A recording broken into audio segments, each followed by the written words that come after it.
It's time for Twit This Week in Tech. Samable Salmon, my car guy, is here. We'll talk about cars spying on you. Mike Elgin, the gastronomad, is here. We'll talk about AI with him. And from Windows Central, Daniel Rubino. We've got Black Friday sales data. The statistics are interesting, and they may not say what you think they say. The end of the Ford F-150. And the Roblox problem is a symptom of something much worse. All that and more coming up next on Twit. Podcasts you love. From people you trust. This is Twit.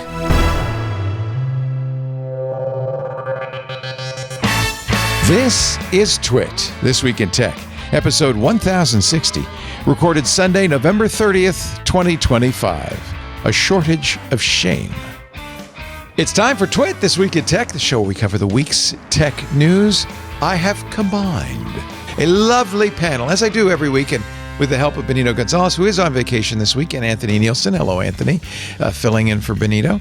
We always are looking. It's like a recipe. I remember Becky Worley told me this years ago. When you're putting together a twit, Becky said, you've got to have the meat, you've got to have the veggies, and you have to have the spice.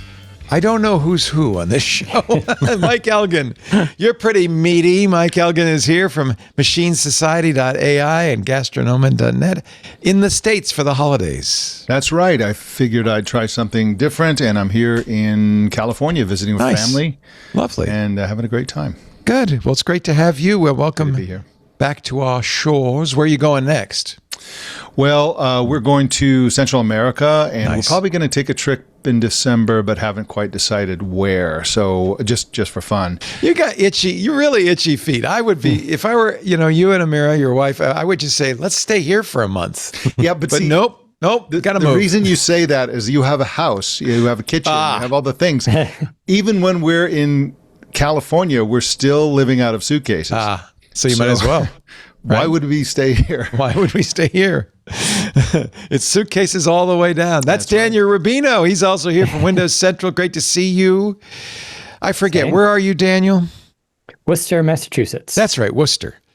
Lisa yesterday was reading place names for some reason. She said Worcester. No one gets it right. Just ignore all the extra syllables in the middle. Yes. Or we just call it the woo. The That's what it's woo. called. Woo, The woo. I like it. I grew up in Providence, so Worcester was just up the road a piece. Yes. I know Worcester well. And that in the middle, from Ypsilanti, Michigan, my friends, I give you Mr. Wheelbearings himself, Samable Salmon. Hello, Sam. Hello, Leo. How Hello, are you today? Sam, our car guy. I am well. Whenever Sam's on, I always ask him, what you driving this week? I have a Mercedes AMG G63 in the driveway, Fancy. which, is the G-Wagon is one of the most capable off-road SUVs in the world. And yet Nobody buys a Mercedes to go off-road. Well, and this, some people Really? do, but what they do is they buy 25-year-old G-Wagons and then lift them and put proper wheels and tires. Because this one has 22-inch wheels with very low-profile tires. Great. The only place it's got 3 locking differentials. The only place you can actually take it is driving down Rodeo Drive to Gucci. That's who buys those. In Beverly Hills, Bel Air, and in Miami Beach. That's where people drive these things. Nobody drives new G-Wagons off-road. Begonia, the new movie last night, and she drives a Mercedes off Jeep. It looks like a Land Rover. Lisa says, "Is that a Mercedes?" I said, "Yeah." Yeah, that's what that's a G-Wagon. Yeah, that's it. Yeah. Those are pretty cool looking. Mm-hmm. Yeah. I mean, they were originally designed in the late 70s by Mercedes at the request of the Shah of Iran. He wanted them for his army, instead of Jeeps. They wanted, because Mercedes builds a lot of utility Trucks. vehicles They're and big trucks truck and buses company. and stuff. Yeah. And Buses, so they wanted a really good, durable off-road utility vehicle, and so Mercedes developed the G-Wagon, and just as it was ready to go into production, they had a little problem there in Tehran, and he lost his job. Couldn't pay for him anymore. And so Mercedes decided to sell. We got this. Let's just sell it to whoever wants it. And so they've been selling G-Wagons ever since. I think they're pretty cool looking. Mm-hmm. It's a little weird to see the Mercedes badge on something so utilitarian. I was in a Yeah, I'm sorry. I was in the Cotswold about a month and a half ago, and met an elderly English gentleman who told me the most Texan story I've ever heard. He used to be in the industry of shipping oil equipment around the world, and some Texan owner of an oil company said, "Hey, I know you ship equipment in these things, but can you ship my Rolls Royce to Houston, to Texas for me in this thing?" He's like, "Well, what about customs? What about?" He's like, "Don't worry about that. I'll take care of that." So the guy ships it to him, and then he later asked him, "How's the Rolls Royce going?" He said, "Yeah, it's great. I converted it into a pickup truck." And he said, "Well, why would you convert a Rolls Royce into a pickup truck?" He said, Texas. "Are you kidding? I have the only Rolls Royce pickup in the world. This is like." Anyway, I just thought it's that was like the mullet of trucks. It's like it's a luxury in front and business in the back. The thing about Rolls Royce though is, I mean, you wouldn't have to convert it yourself. You just say, "Build me one." Build me one. It's all I would like handmade one anyway. like this. Whatever color you want. I mean, they do things like they have these headliners with fiber optics in them that create a star field in the roof of the car, and if you want, they will, you can give them any date and location, and they will create the pattern of the sky on that night. So you can, have the star pattern of the night you were conceived or something, if you want. Good Lord. Yeah. They will literally build, Whatever you for want. a blank check. They will build whatever you ask for. Right. And of course, that fabulous British hand-done wiring is always exciting. You never know What could go wrong? What could possibly go anything wrong? could happen.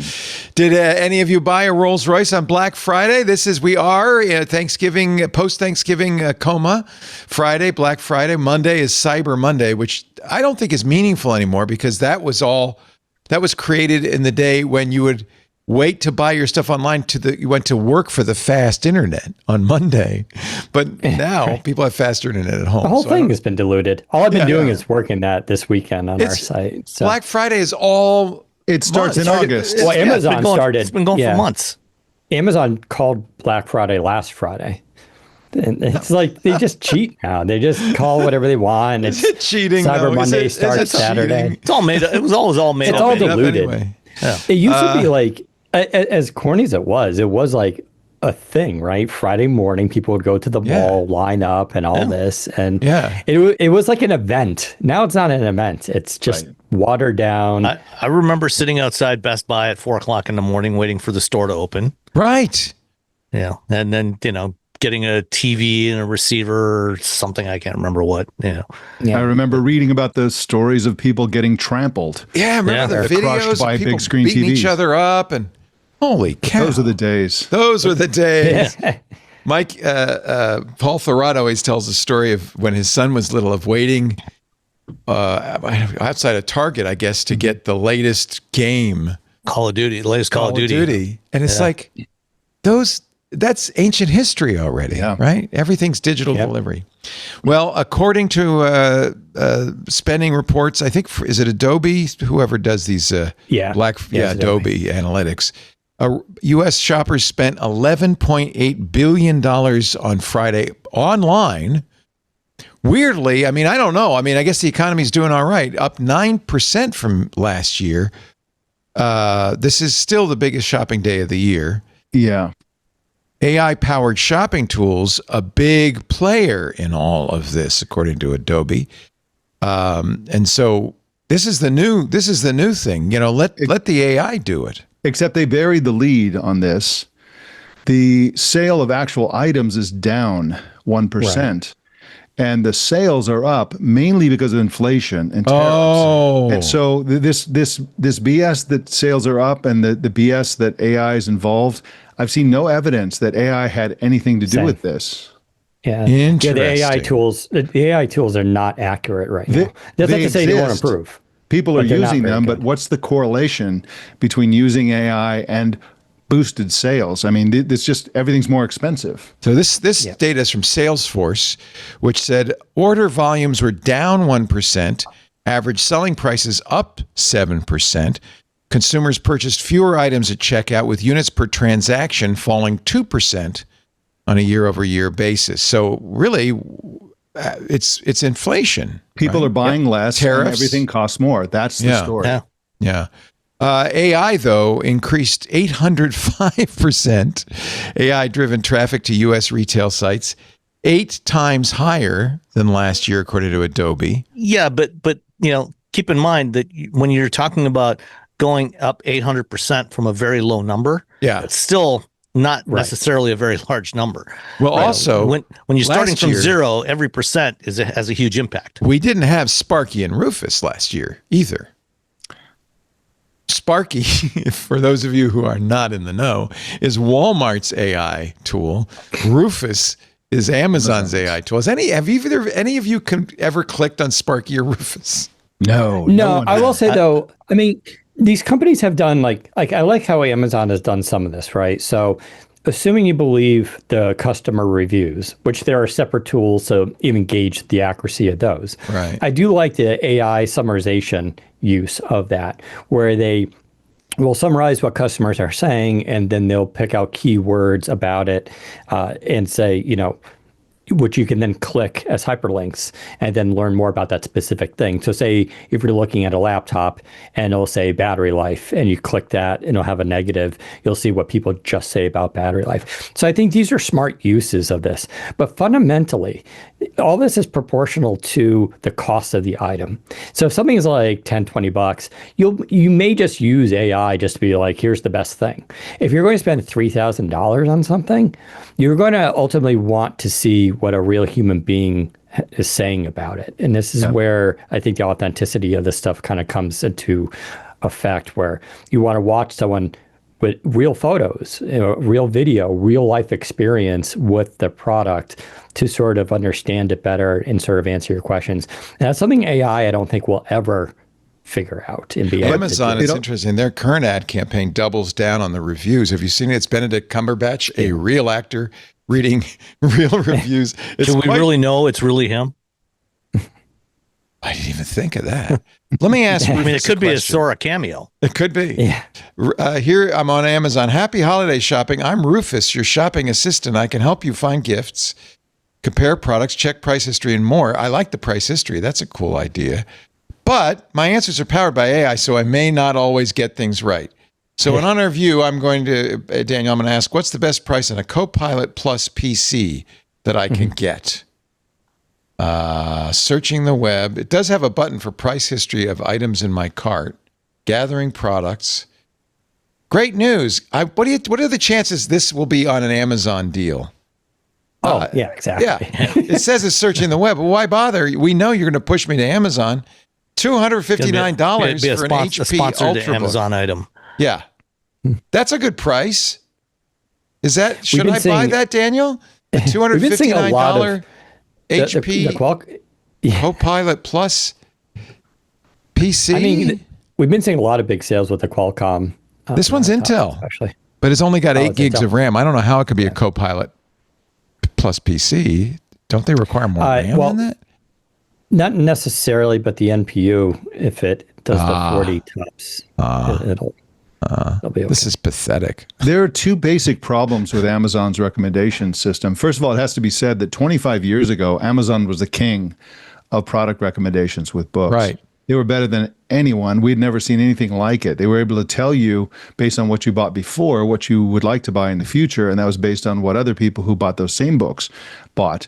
And that worked great. Nowadays, there are two problems. First of all, they don't really want you to buy the best thing. They want to favor the people who are playing the Amazon game, the vendors that are jumping through the hoops that Amazon wants them to, profiting Amazon the most. So they're not really looking out for you. This is one of the reasons why they have the recommended products and so on always score higher. They always have higher scores mysteriously than than a product just like it that hasn't been selected by Amazon to be a featured product. The second problem is when you order gifts, especially, their only metric for knowing if that gift is for you or not, or some other person, is whether you have it gift wrapped or whatever.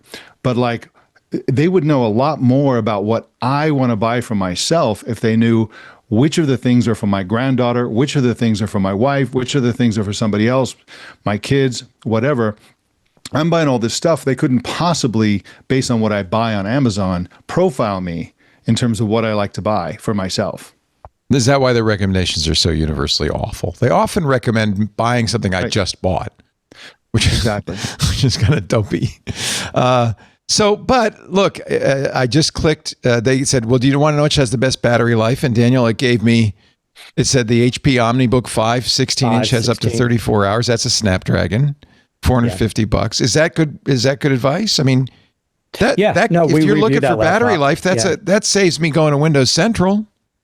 Well, so maybe, right? So the 34 hours, I think everybody on here probably realizes that is that seems unrealistic. like a lot. That seems high. Yeah. So that's what the manufacturer claims. Right. So we reviewed that laptop and we have the real world usage and stats and, that's what you'd really want, isn't it? That's what you want, right? So everybody knows specs. There's a difference between the marketing language. And that's where I think, I know a lot of people in my job in this position hate AI. They're scared of it. For me, it's an opportunity. It's just how you take advantage of it. But I think for what we do, because we actually use these products, right? I always joke about Windows Central. It's not like we review a laptop and we all go back to our Macs. Like we actually do use Windows laptops. So like we actually do have real good knowledge about what's good out there and what we highly recommend.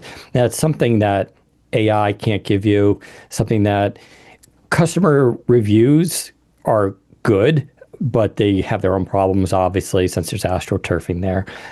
But that's where I think the problem with Amazon's AI. I would prefer to use something like Perplexity or Kagi's Assistant or even ChatGPT and ask it, because it's going to presumably give you more objective results. Especially if you know how to use it. If you're good at prompt engineering, you know how to do role prompting.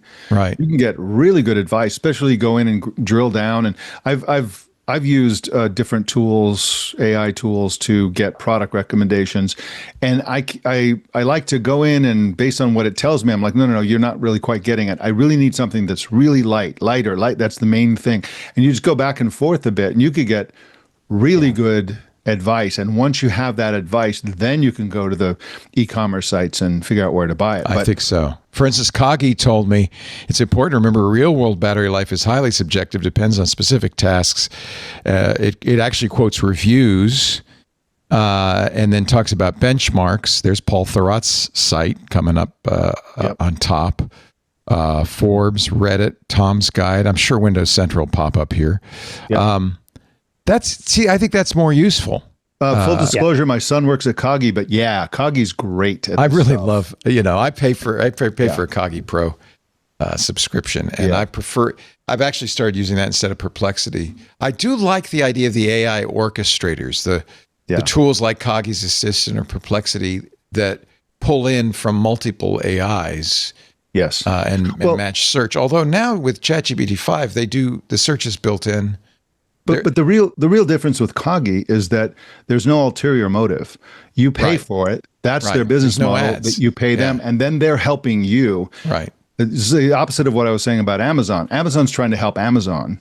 Right. Yeah. And use you to help Amazon, whereas Kagi, because you pay for it, is really trying to help you. Yeah. And getting into that a little bit more specifically, like Best Buy, I think, has done a really good job. Best Buy, if it was a different world, would be out of business at this point. But I think they've done a really good job in trying to pivot and combat Amazon. And so they often offer way better prices than Amazon on a lot of products that we endorse. So, and for some people, going to Best Buy is one, you can just go down the street, pick up your item that day. And if you have a problem, you can return it and talk to a human being. I'm not saying Amazon's like bad for returns. They're actually quite good, but people still like having that ability. And so that's the problem with those AI engines, right? Yeah, Amazon one is just going to tell you the Amazon laptops, but that laptop could be a better deal, different configuration, doorbuster thing at Best Buy or Target or even Walmart, right? So yeah, you do need to have an overarching AI almost to figure all that stuff out. But then fundamentally, you're going to want to come back to a human being, and people have actually used these things.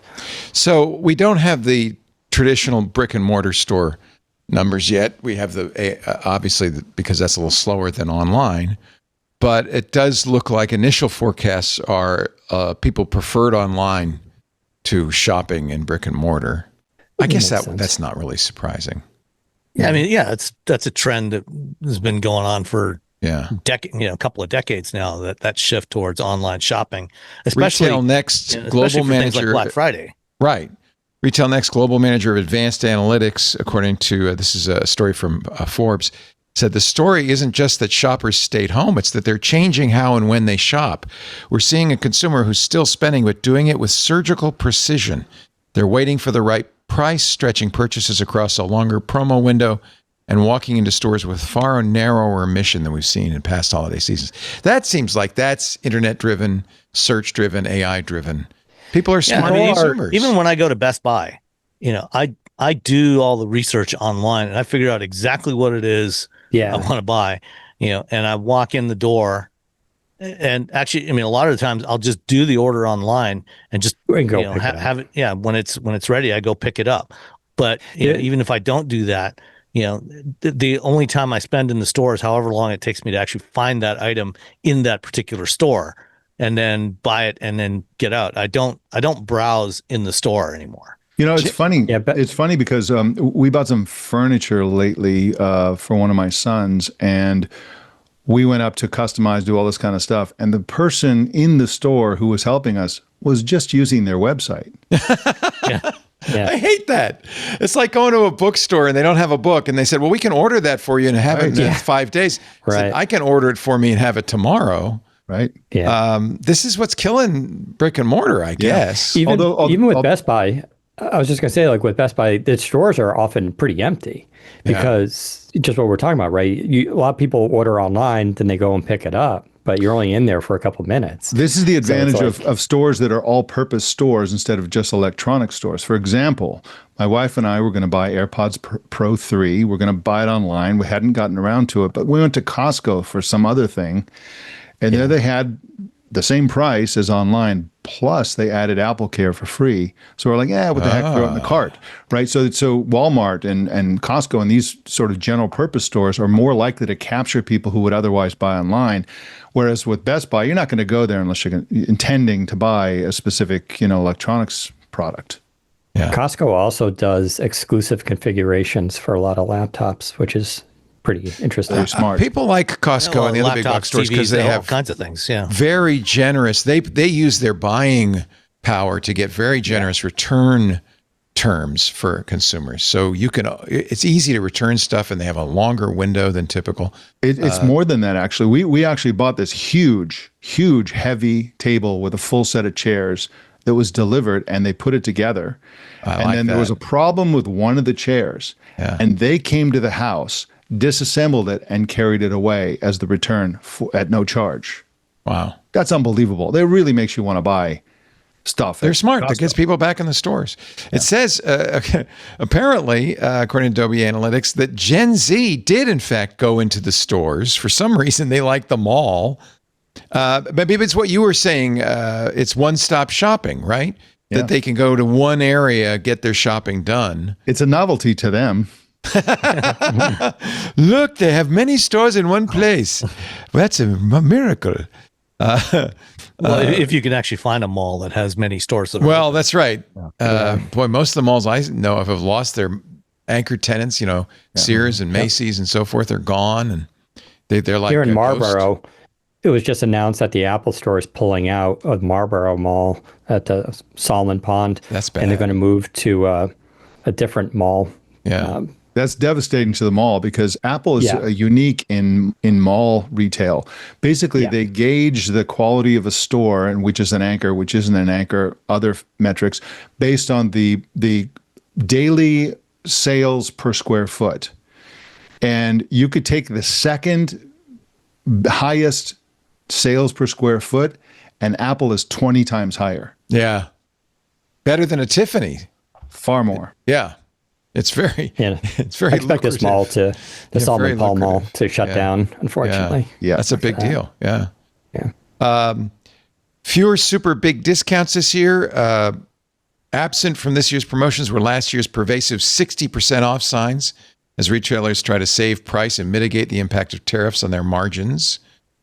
The season is rarely won on Black Friday and Cyber Monday. Retailers continue to have to entice customers.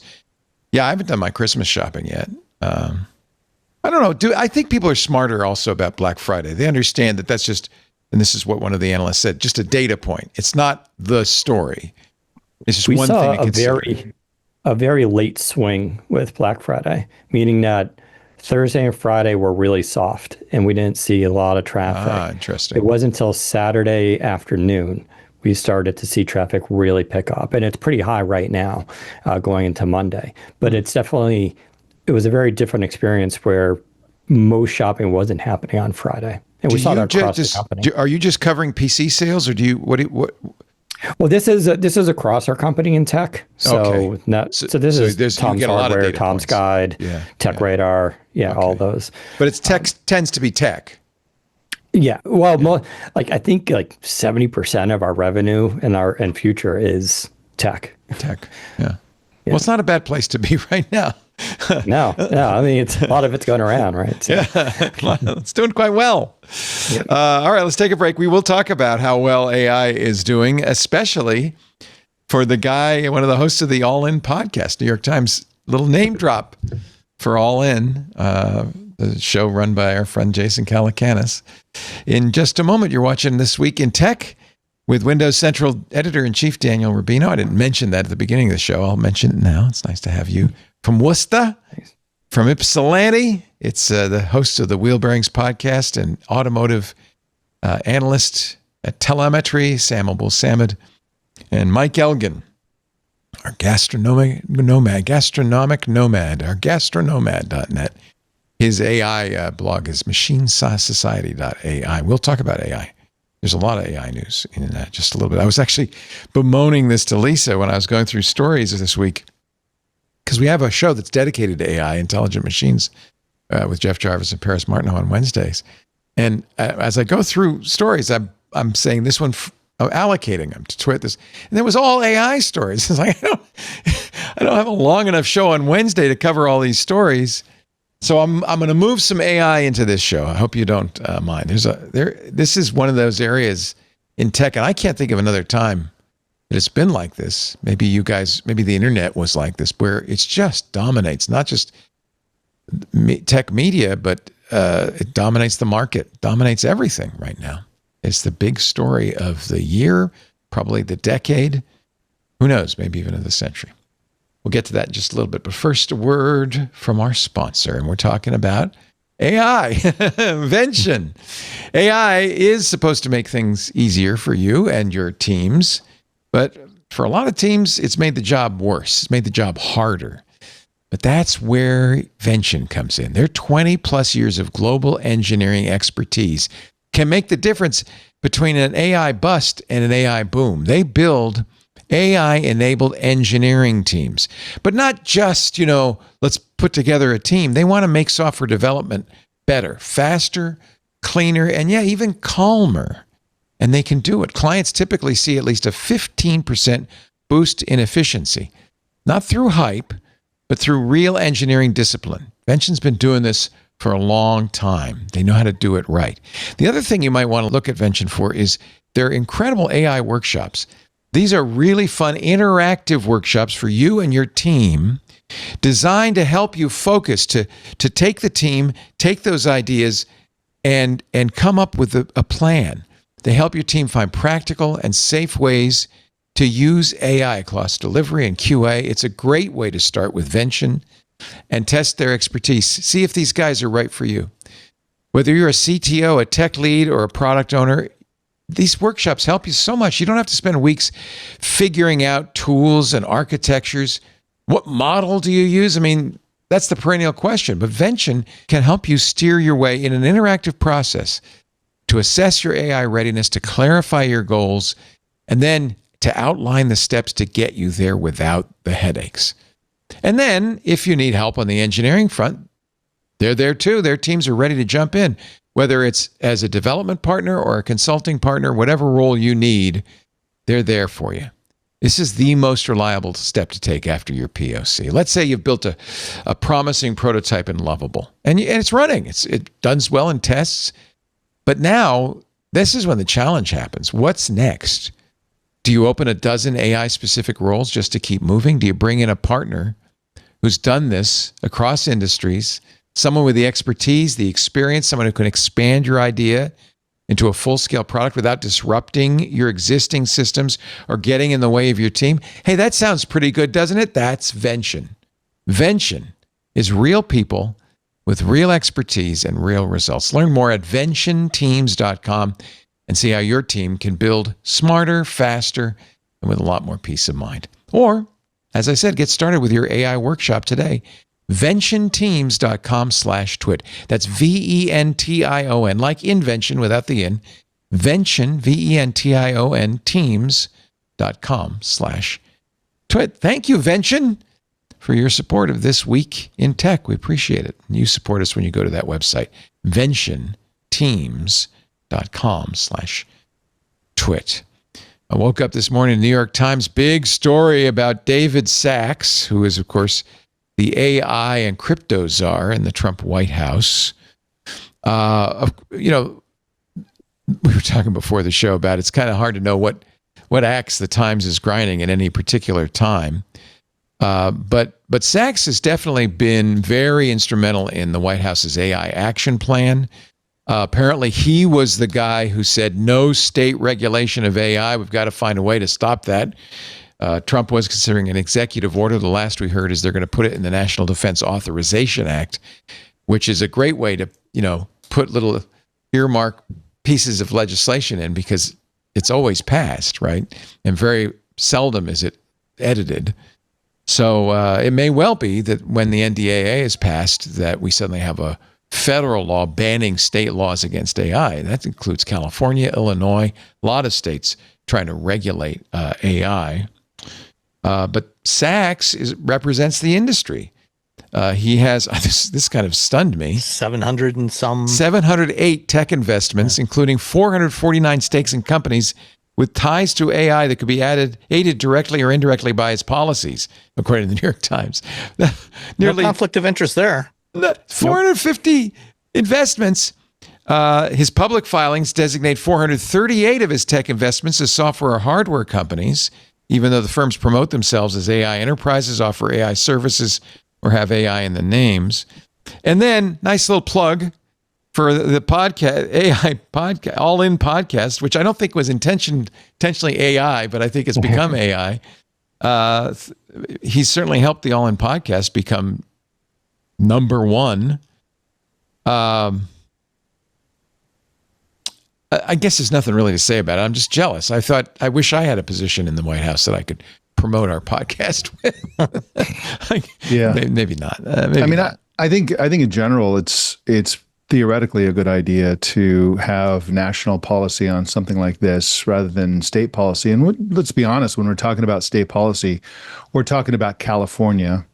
All the AI companies are in California, most of them anyway. And California is a little bit more like Europe in terms of its regulatory outlook. They tend to be more, consumer protectionist and that sort of thing. And I don't particularly trust this administration. I mean, the reality is, if we're being honest, is that it's, with the Trump administration, it's kiss the ring and win some prizes. Right. He tends to look at individual people who own things, and if they play ball with him, he plays ball with them. There's also if you bring enough gold bars or trinkets, exactly, or a crown maybe, or a jet. But separate from that, there's an interesting dichotomy here. On the one hand, I understand the AI companies' points of view that you don't want a patchwork quilt of 50 states' regulations to wend your way through. If there were a single federal regulation that they could adhere to, that they understood, that would be and in ideal circumstances, that would be absolutely true. Ideally, you want a single federal regulation. But the problem is we live in a time where we have a regime in Washington that is fundamentally opposed to any regulation on any industry on which they could be making money. And so, in the absence of federal regulation, we still need something. And if the feds aren't going to do it, unfortunately, we have to rely on the states to do it. And, this applies in so many areas, not just AI, but in so many other areas. I'm going to confess to being an AI fan, an AI accelerationist. I'd like to, in the early days of the internet, the policy of the government was hands off. This is a nascent technology. Let's see what happens before we regulate the baby before it gets to grow up. So in a way, I don't know. I might be in favor of minimal AI regulation. Okay, yeah, but there are tell two me issues why that's we're a talking bad about idea. Here. Well, there are two issues we're talking about. We're talking about the degree of regulation. We're talking about who does the regulating, whether it's states or the federal government. I like the way Europe does a lot of things because Europe is essentially what the United States was supposed to be, a bunch of independent states with an overarching regulatory framework. But oftentimes what they do is they issue guidelines. And so they say, here's what you ought to do. And most of the states go, okay, we'll do that, right? So they do all the thinking, they do all the think tanking, they do all that stuff.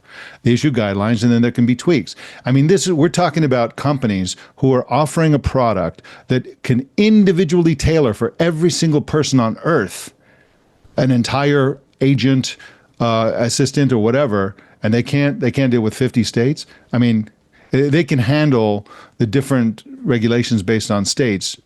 It should be easier for AI than any other company.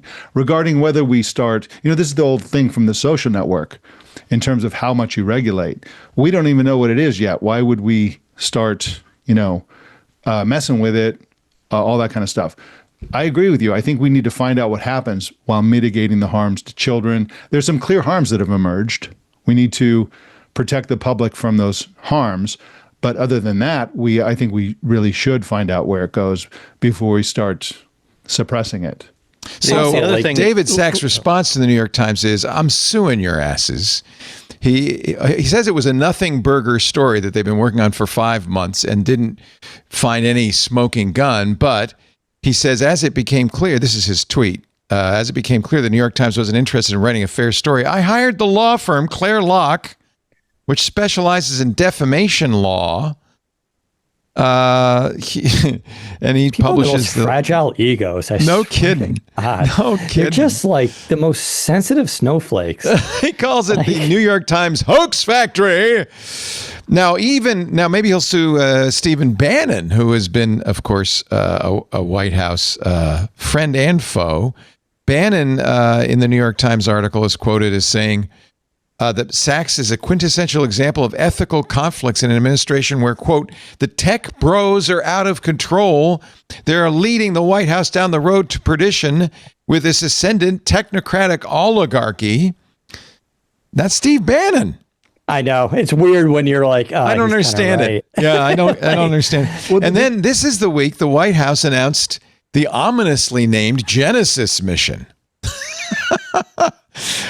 Which is basically, I mean, if I were to encapsulate it in a sentence, the full speed ahead on AI, let nothing get in our way, we've got to beat China mission. That's all this is about. It's China. And this is the conundrum we're in, because everybody's like, AI is going to destroy us.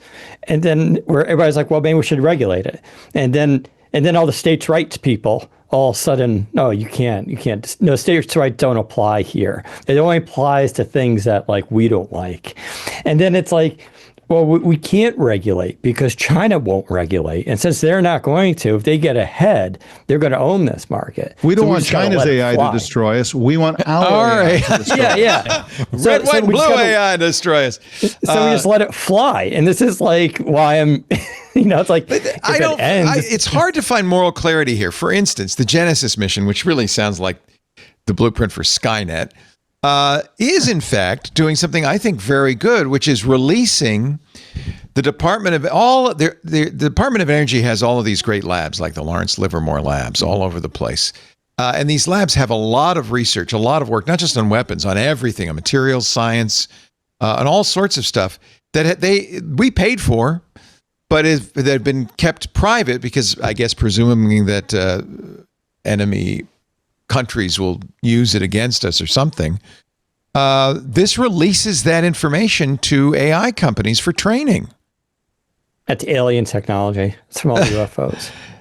This guarantees access to appropriate data sets, including proprietary, federally curated, and open scientific data sets, in addition to synthetic data generated through DOE computing resources for use by private AI companies for their training.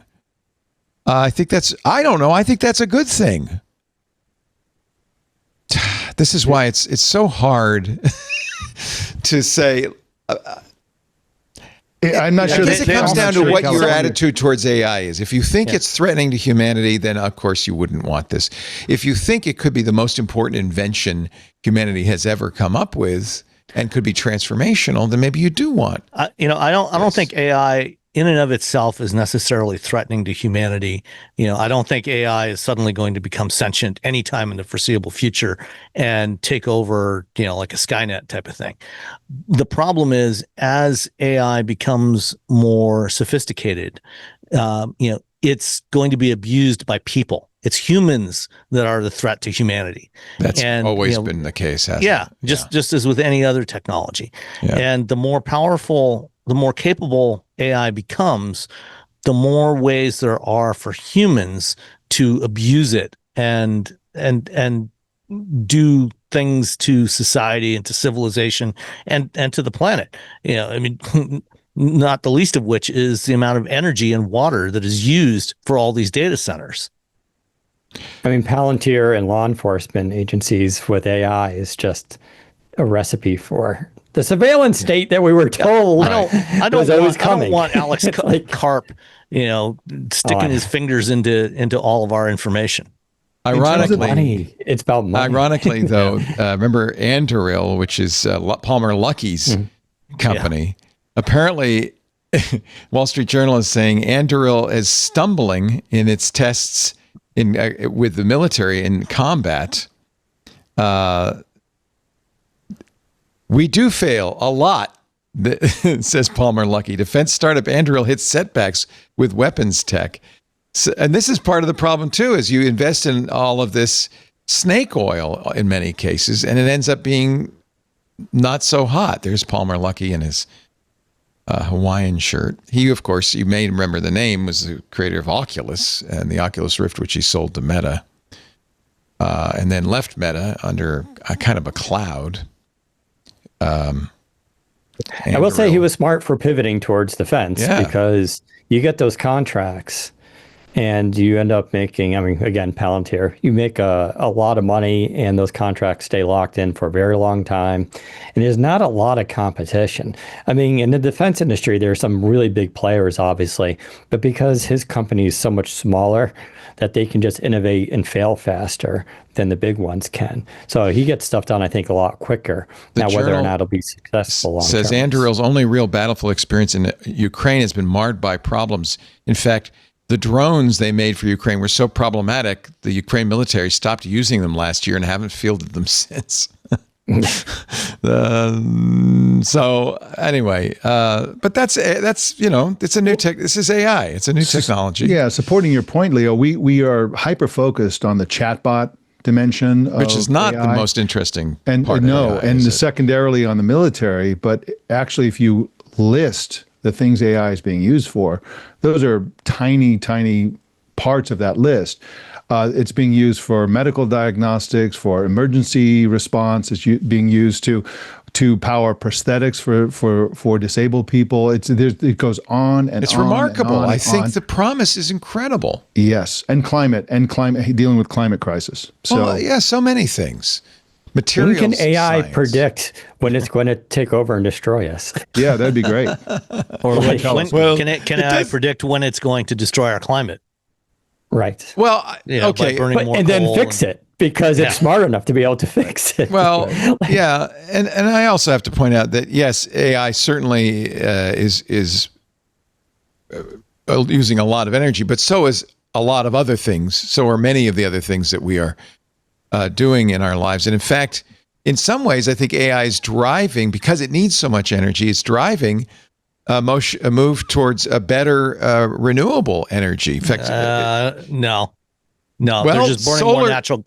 They're just burning more natural gas and coal. Well, I know there is that. They're keeping ancient coal-fired power plants running. But get ready for this from Ars Technica. Over the course of 2025, solar's growth is almost enough to offset the rising energy use. That's mostly in China.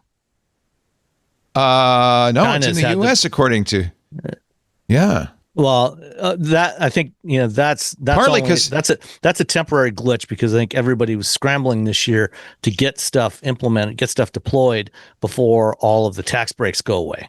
But also, it's skewed in favor of what's happening in California. California, the amount of renewable, especially solar power that's come online in California the last 4 or 5 years is incredible. So the first 9 months of 2025, electricity demand has risen by a, relatively speaking, slow 2.3%. It isn't the through the roof nightmare that people are describing. And solar has made a big difference in that, covering that rise. There's also a drop in natural gas usage, although coal usage is up by 23%. So this is the pie chart for where our electricity is coming from right now. Natural gas is 41%, 18% nuclear. That's the other thing. There's been a lot of work on modular nuclear plants, on natrium, sodium cooled nuclear plants, on smaller nuclear plants. And how many of those have been deployed so far? None. We're working on it. It takes a while, Sam. Yeah. It's not overnight. It takes a while to build these. And yes, sure, we recommissioned 3 Mile Island. What could possibly go wrong with that? But I don't think it's 100% a negative story. I think it's unclear. I think when we are measuring the power of data centers, not by the actual how much compute they can do, but how much power they're consuming. Like you're talking about 10 gigawatt data centers. Yeah. That's a problem. That tells you something. That's a fundamental problem. Yeah. But as the chips and the GPUs and everything and the technology improves, they'll become more efficient over time. I feel like a lot of the GPUs that even NVIDIA is using right now is mostly almost a stopgap to get these things out to market in such vast numbers that they can meet demand, but they're not necessarily the best at what they can be. And I think as the market matures, that's absolutely true. We'll get better with that stuff. Yeah, GPUs do this by brute force. They're not. Yeah. They're far from the most efficient way to do this kind of compute. I mean, most of the energy is air conditioning, stuff like that. So dealing with the heat is a big problem. But one of the unexpected ways, or maybe it is expected, ways that the AI is increasing energy use is that people are reading about how much energy is required for these data centers and saying, I used to unplug my nightlight in the middle of the night to save power for the environment.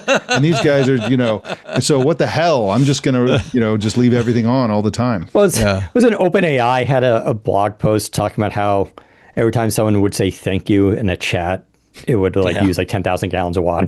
Some ridiculous number, Yeah, people read that stuff and they're like, "What am I? Why am I, sorting my recycling when this is what's happening?"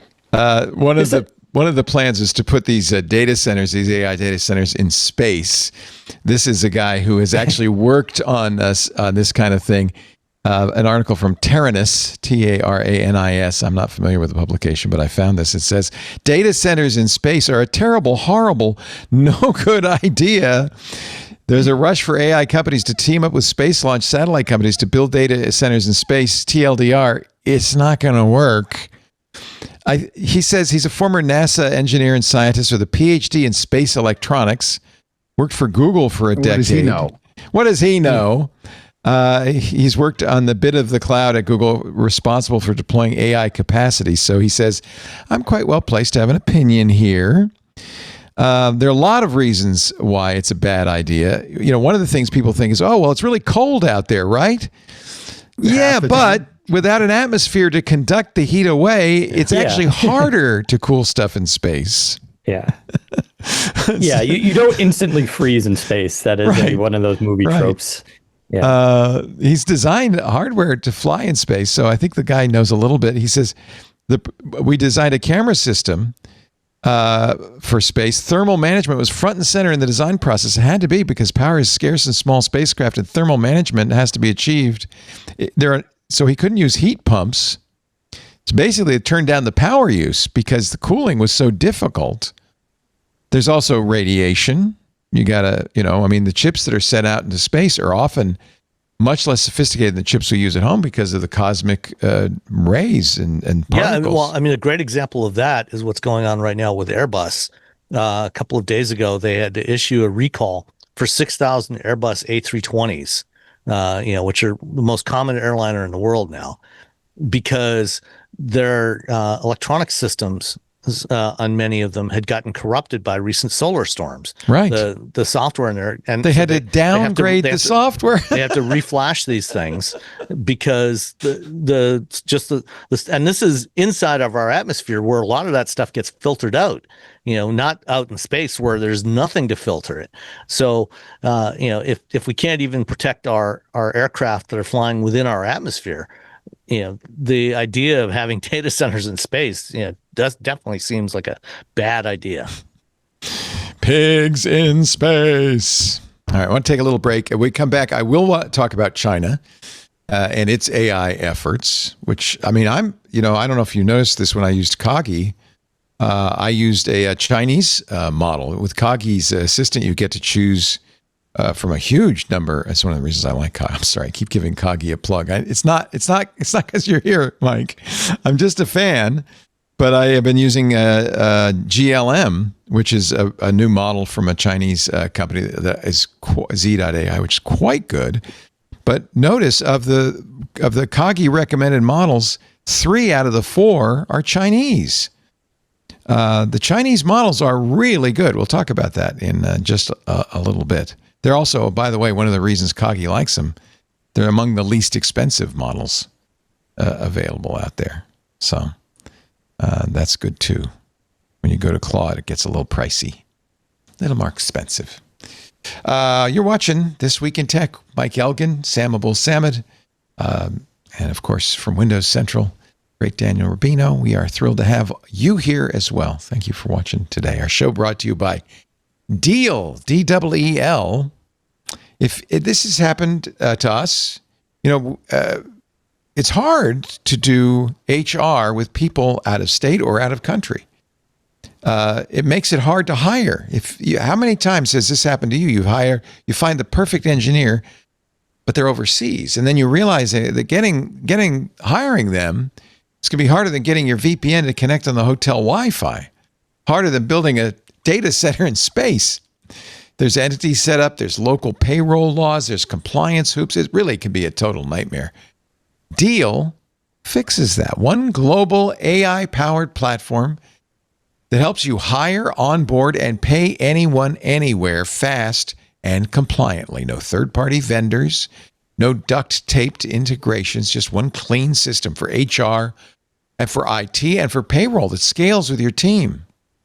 You can spin up new hires in minutes, ship their devices, grant system access, and run payroll in 100-plus countries. Think of it as DevOps for people operations, global infrastructure that just works. The CEO of AirWallex says, quote, Deel lets us hire and support top talent anywhere without slowing down. Maybe that's why over 35,000 companies trust Deel. Visit DEEL.com/TWIT. That's Deel.com/twit. We thank them so much for their support of This Week in Tech. So the Chinese models are getting better and better. And even though we don't know that they are cheaper and cheaper to make, because of course it's coming from China, their claims are that they are not spending as much money on power, on GPUs. From the Financial Times, China leapfrogs U.S. in global market for open AI models. Oh, and that's the other thing I like about these Chinese models. They are open source. Yeah. A study by the MIT and Hugging Face found the total share of downloads of new Chinese-made open models rose to 17% in the past year, compared to 15.8% from American developers. It's the first time Chinese groups have... So Hugging Face, if you don't know, is a place you can go and download models. I use it all the time with LM Studio or, llama.cpp. You can download the models and use them and run them locally.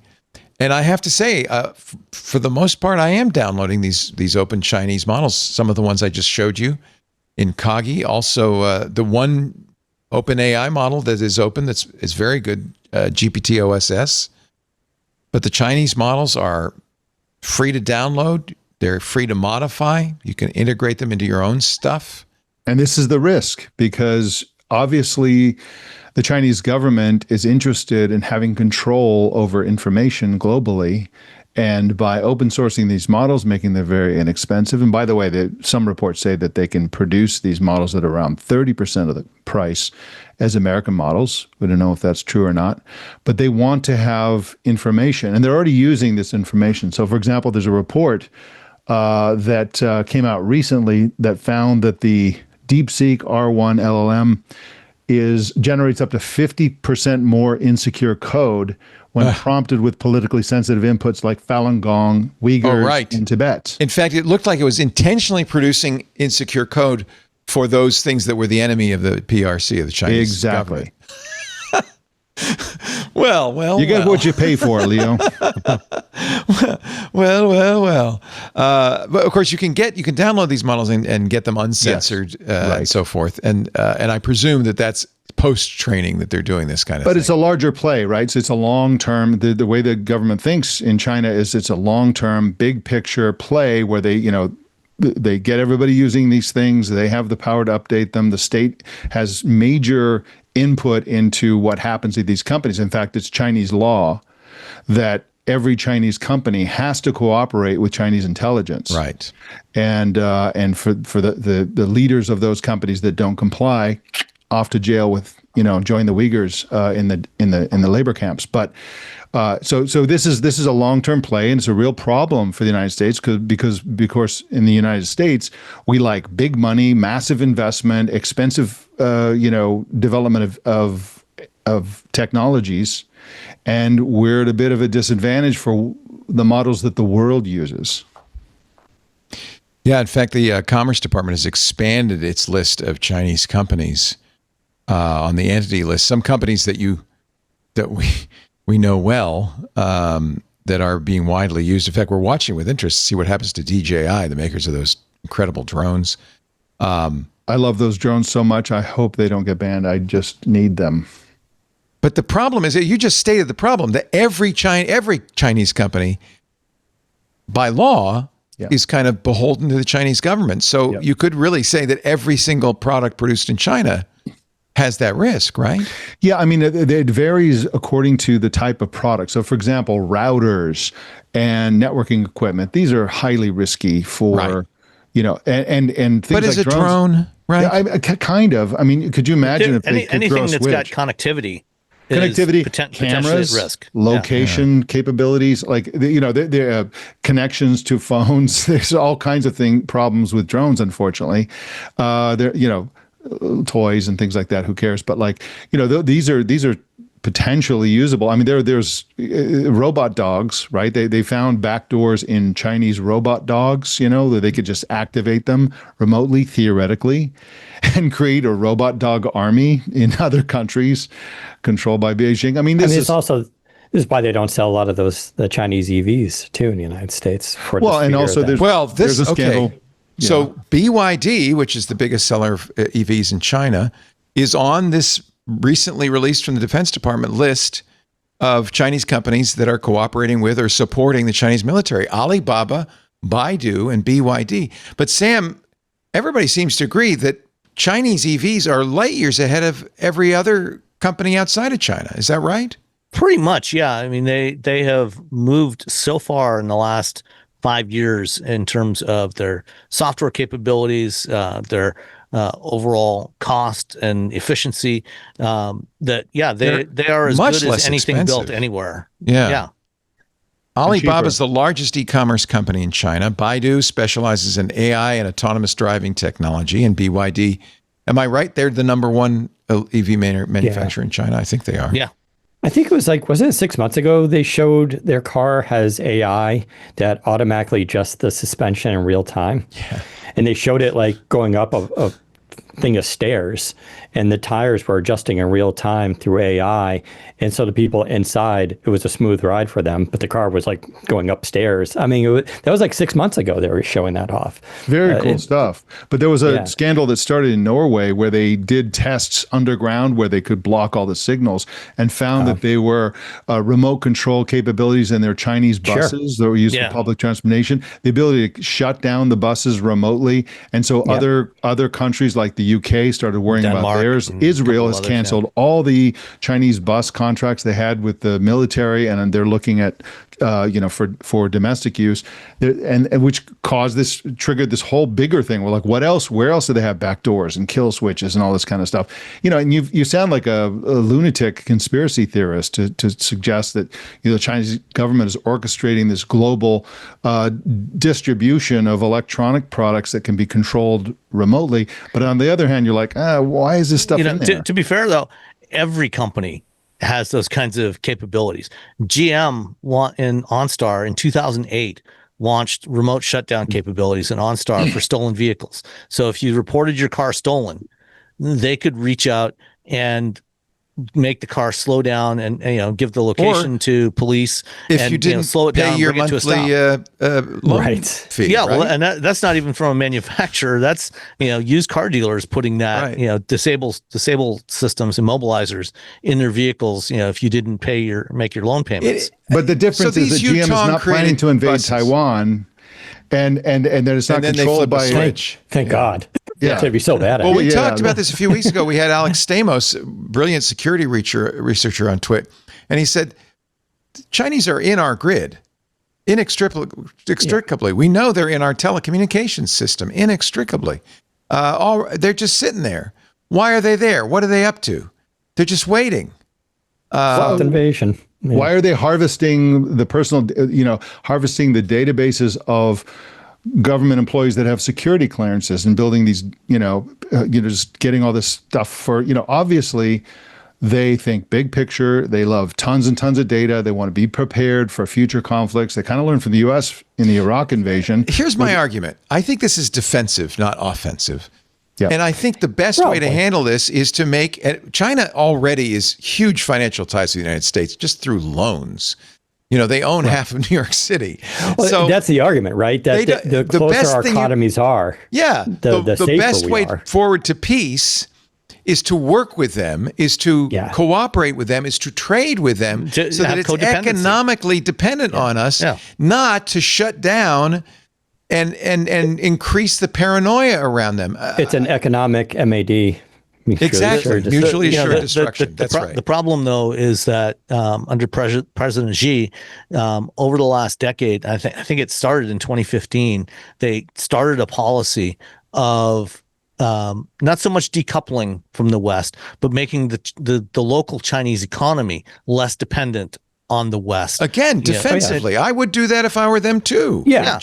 But they've encouraged people to buy Chinese brand products instead of Western brand products.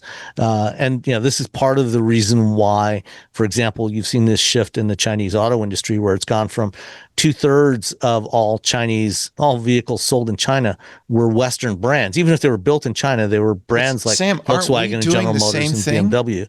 Yeah. Are we doing exactly the same thing? We are doing the same thing. And it's flipped, and now it's I think that's a mistake. Almost 70%. I think the less dependent we are on one another, the riskier our relationships No, absolutely. are.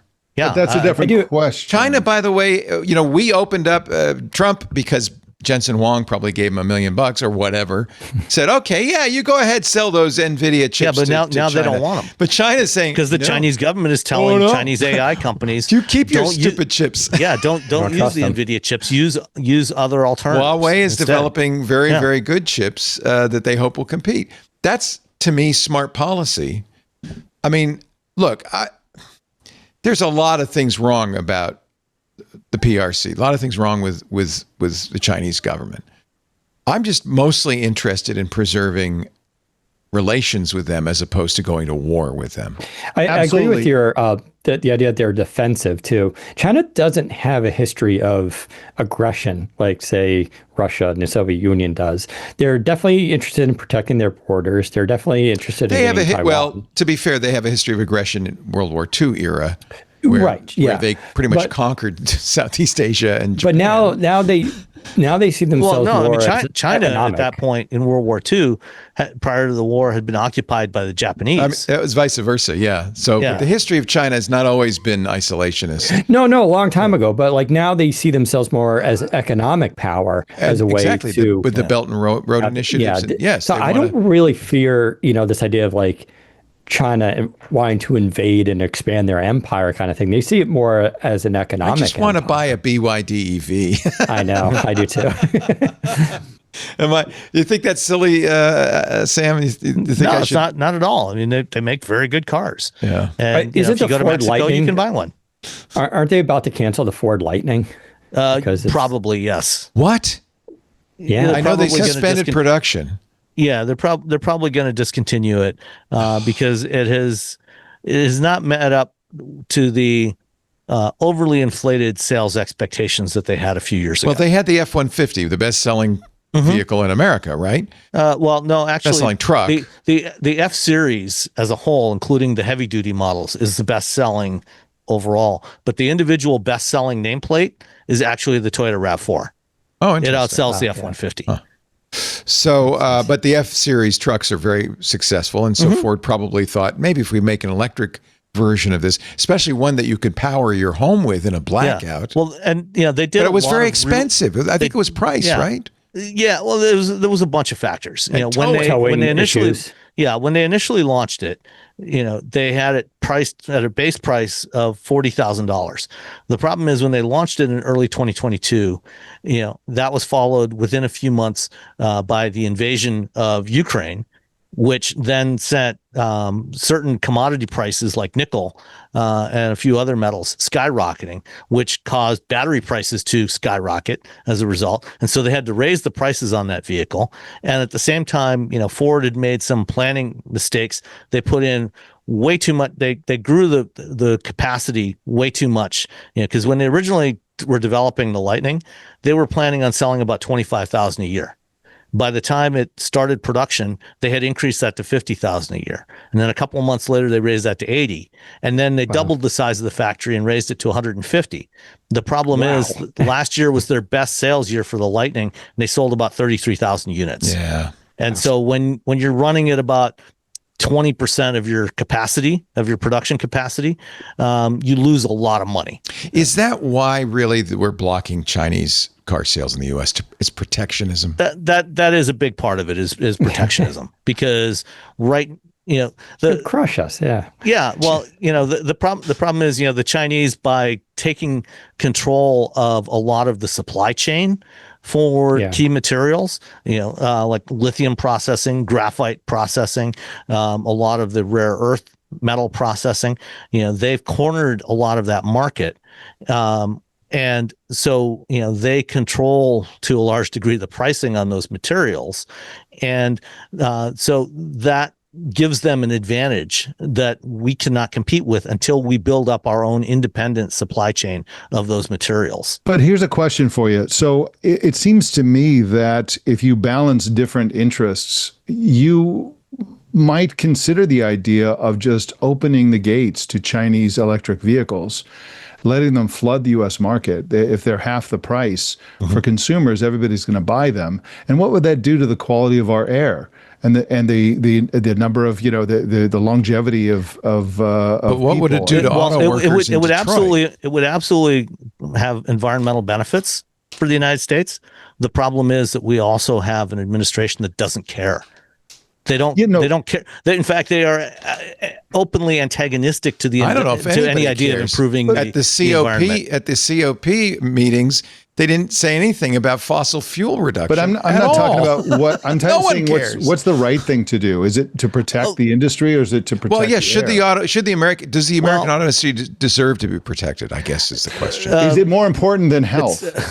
Right. Is the question. The thing is, if we lose all that employment in the United States, all that manufacturing employment, who's going to be able to afford to buy those cars, even if they're cheap?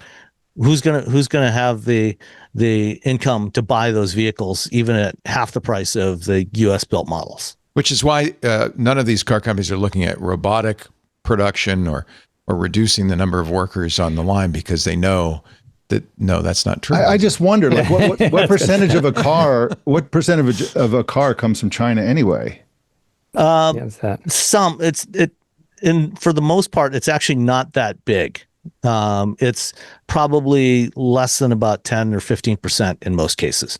And this is kind of a bastion of American industrial jobs, right? This is there's about 3 million direct jobs in the auto industry in the United States. But the thing is, those 3 million jobs also support about 7 or 8 times that many. So about 20 to 25 million jobs in other businesses, those people that work for automakers and suppliers, down the value chain, those people are spending money in other businesses. Well, around. But so what you got to do then is you just open up BYD factories, right? I mean, Honda did this, Toyota does this. That's true. So, yeah. You just I just build them in the US. I just find this whole discussion funny just because, growing up, I did political science and economics. It's just like, I remember the free market. And it was just what the chips land where they may. You got to really compete.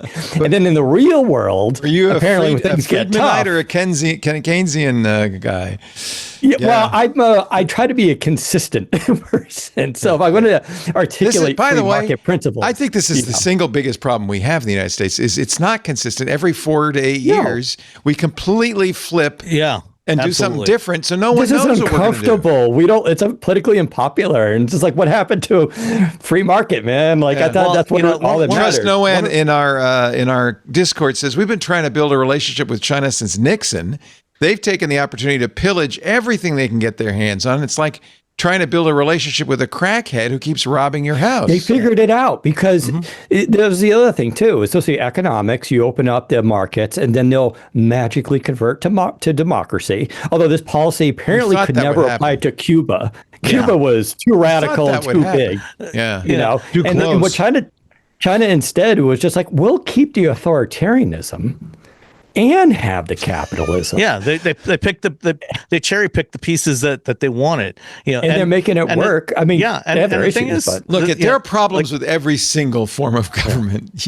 The real problem is, you said it earlier, humans. Yes. Yeah. We are the fundamental problem. We're the problem. Yeah. So we got to get AI. The thing maybe that's why we need AI. Somebody needs to run this. The thing about China, the probably the best example of what has happened in China is that book Apple in China. And that book talks about how the Chinese circulated workers through the various Foxconn and Apple facilities in China and their supply chain to learn how to build stuff and how to design stuff. Yeah. And then those people went off and formed competitors like Xiaomi and Huawei and so many others. And that's just in one industry. They've done that across the entire spectrum. They've done that in the auto industry. They've done it in every industry they compete in. Isn't that what the free market's supposed to celebrate? Is competition? The fundamental problem with the free market argument, if you go back to Adam Smith, there's this idea of if you have enough buyers and sellers, then you reach an equilibrium, and everybody has to be informed. And if you have a sufficient level of competition on both sides of that equation, then you can have a free market. But over the last 150 years, the global economy has shifted and it's grown. The number of sellers has shrunk so dramatically in so many areas that we don't really have the pieces in place that we need to actually have that kind of free market. So because we've allowed that level of consolidation, we have to manage it. Otherwise, the small number of players on one side of that equation, the small number of sellers relative to the number of buyers, limits the ability to actually have real competition. Well, and there's a larger problem, which is you basically end up creating an oligarchy because we have made it legal for which is what we've done. Super rich to buy elections. That's the irony of capitalism.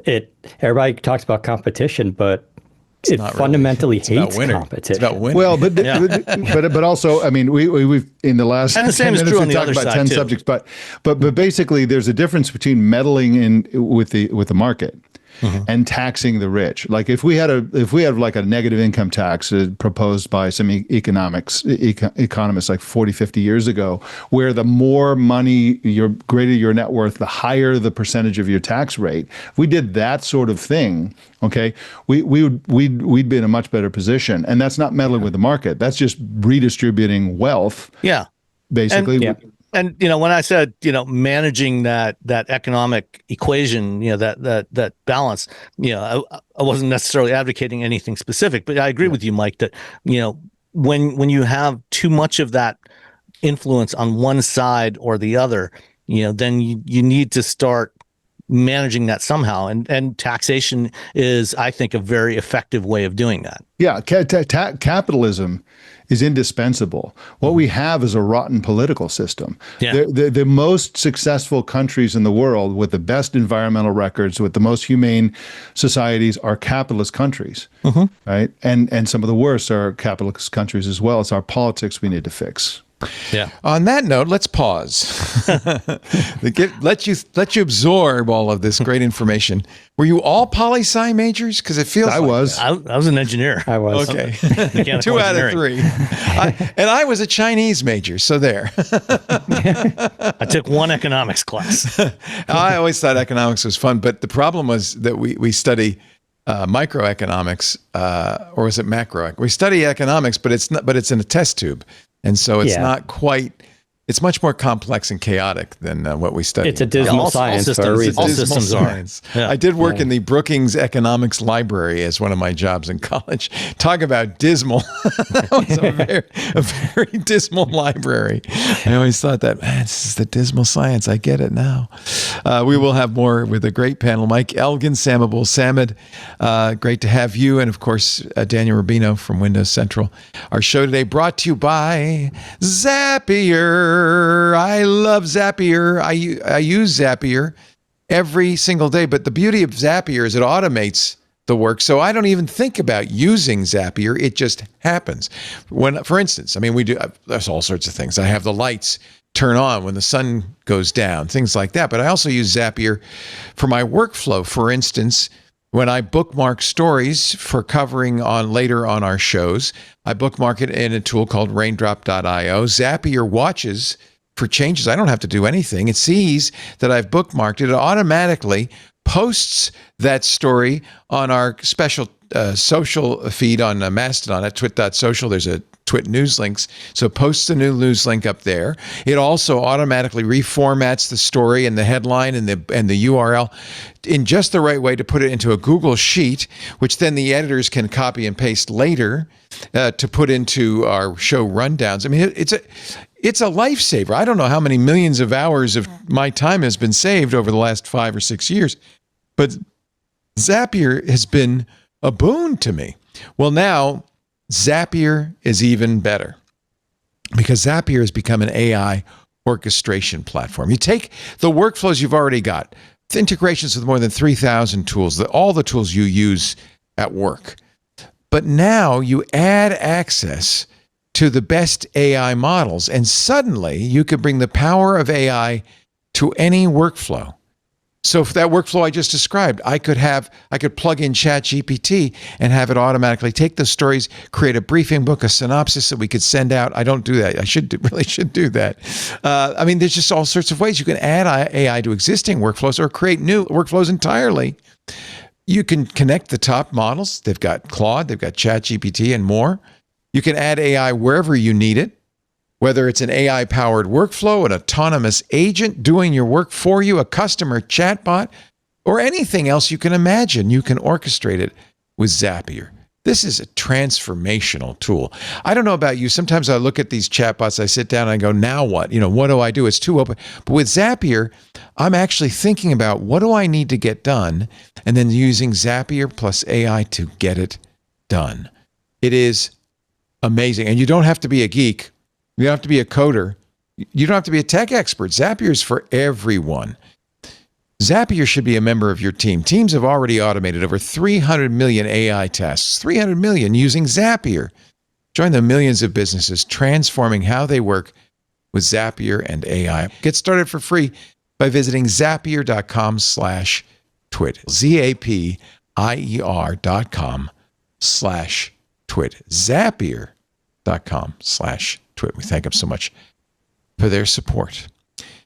Casey Newton, who left mainstream media to create I think, very successful newsletter called Platformer. And he really made his name when Elon Musk bought Twitter a few years ago, but he still does some great stuff. This is a piece that he just published. Roblox is a problem, but it's a symptom of something worse.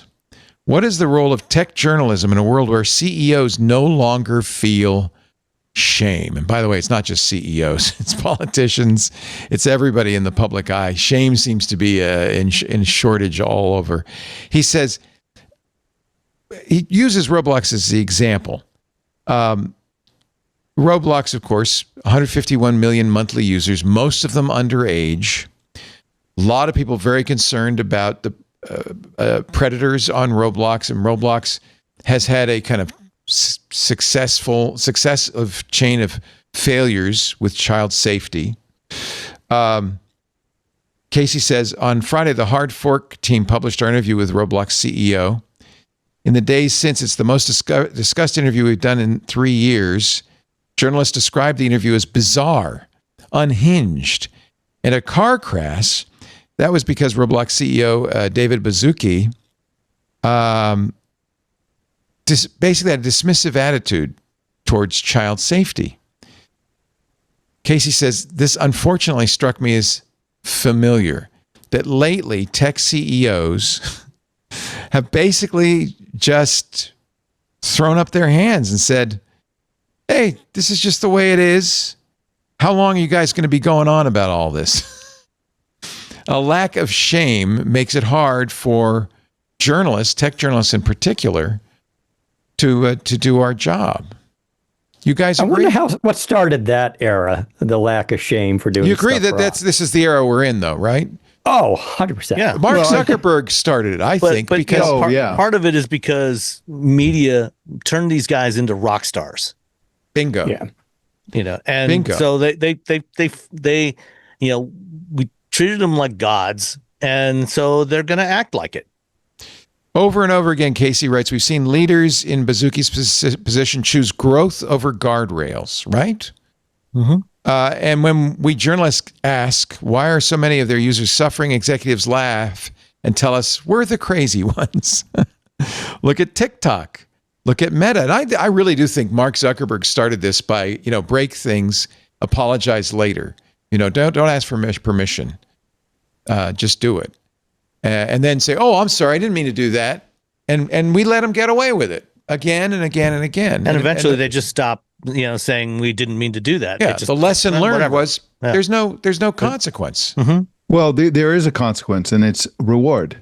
So the incentives are all messed up. Yeah, no negative consequence. We live in a world where politicians and business tycoons are rewarded for shameless grifting, for ignoring the needs of children in this case. He's basically knowingly, and this is right out of the Meta playbook, exposing children to harm for the money. And right. He thinks that because there's so much money to be made, that's a reason why it's okay. That's the world we're living in terms of our incentives. We need to change the incentives so that the incentive is to protect children, to have a responsibility if you have a children's platform, essentially. And we need to apply similar standards that we would apply to the real world. Just because it's digital and online doesn't mean that there are no rules. Imagine if Chuck E. Cheese had a policy where they were encouraging adults to come in and have like private rooms where they could be alone with kids. Right. What would we think? What would we do about that? Right? We would do something about it. But if it's online, well, it's okay because it's online. No, I don't think it should be okay. And I think the incentives should be aligned with what the public wants, which is, protection for kids. They're writing the cover from the blowback with Twitter and this idea of like regulation and people enforcing policies on platforms. And so while Roblox wasn't directly a part of that, that's the mood of the atmosphere right now that we're in, which is that, you don't touch companies. You let them do whatever they want, whatever the repercussions may be, and we don't put laws into place. And so, it's funny though, going back to the era of, do whatever you want and not be apologetic. There's a good documentary on Netflix about Rob Ford up in Canada. Yeah. He had cocaine issues, didn't he? Yeah. He was, as far as I can tell, the first real person in pop culture media that did something wrong and didn't apologize for it. Just like, yeah, that's who I am. Or video would come out and he was like, that's not me. That's a lie and all this. And it literally set the blueprint for Trump and everybody else to come along and just be like, no, you're wrong. Prove it. That's not me and all this. But that's just a side thing I've noticed. But that's the era we live in now. His brother is now the premier of Ontario. I know. Isn't that ironic? Yeah. The interesting thing is, I mean, this is what the tobacco companies did for years, right? They said, oh, no, there's nothing wrong. They knew, they had all the evidence that cigarettes caused cancer. They denied it. They deflected it. They delayed it. But they didn't get away with it because the press and Congress persisted and finally brought them down. And this is what the Democrats are hoping for the midterms, to bring this issue to light, because in fact, this divides the Republican Party. There are the, pro-Trump folks who are like, yeah, just let everybody, let the business tycoons do what they want. But there are a whole bunch of Republicans who are like, no, we want strong, protections and guardrails. This is why you see those weird schisms, these dichotomies with Marjorie Taylor Greene and Steve Bannon, who you think are like total MAGA supporters suddenly being, apostate to the religion. It's like, what's going on? And all the people who are against the Epstein stuff and want those files released was the beginning, wasn't it? Yeah. Those people should also be outraged about what's going on with Roblox and these online companies. And Epstein would have loved Roblox. It would have been his favorite platform. Do we know that he didn't invest? That's not true, is it? No, that's a joke, I hope. Yes. A dark one. But a dark joke, yes. So Sarah Wynne Williams, who's a former senior policy advisor at Meta, wrote a book about Facebook and about their whole attitude, and it's called Careless People. Right. And so we incentivize the careless people. I do disagree with sort of part of the tone of Casey's article. I mean, it's a great article. Everyone should read it. I really respect him and so I'm not dissing him, but I do think that he is calling attention to the problem by making it seem like it's very widespread. Actually, Meta and Roblox are among the worst guiltiest parties in this world. I don't think I don't think Meta is typical among social networking platforms. I don't think Roblox is typical. There's way too much of it, to be sure, and I think that's a big part of his point. But they're the worst. I mean, Meta is the worst. It has a decades-long history at Meta of them doing research, finding out that their product does harm, and then explicitly and deliberately choosing to do nothing about it because there's more money to be made and doing nothing. Yeah, I mean, there's evidence galore that they knew and did nothing. This reminds me of the tobacco companies. Yes. Do you think, I mean, it took decades before the tobacco companies finally got kind of brought, and by the way, it's still completely legal to smoke cigarettes, so maybe they haven't been brought to their knees. Do you think that there will be a comeuppance that at some point Meta and Roblox and companies like that will have to? I do, and I think it's music. Yeah, I think the political actors who are defending the Robloxes and the Metas of the world are going to get their asses handed to them, and I think that will trigger a congressional, because that's what we need is Congress to actually show up and do their jobs. Well, somebody else says we need a Federal Trade Commission that actually is empowered to do its job. And people who aren't even when they've financially tried to do their job, right. They haven't been successful. I mean, look at the ruling on Meta just a couple of weeks ago, and they're basically the court said, it's over. They've tried, and just haven't been very effective. So, even when we had Lena Khan, she didn't really achieve anything. That was her action against Meta, which the court just said, you didn't prove your case, so we're dismissing it.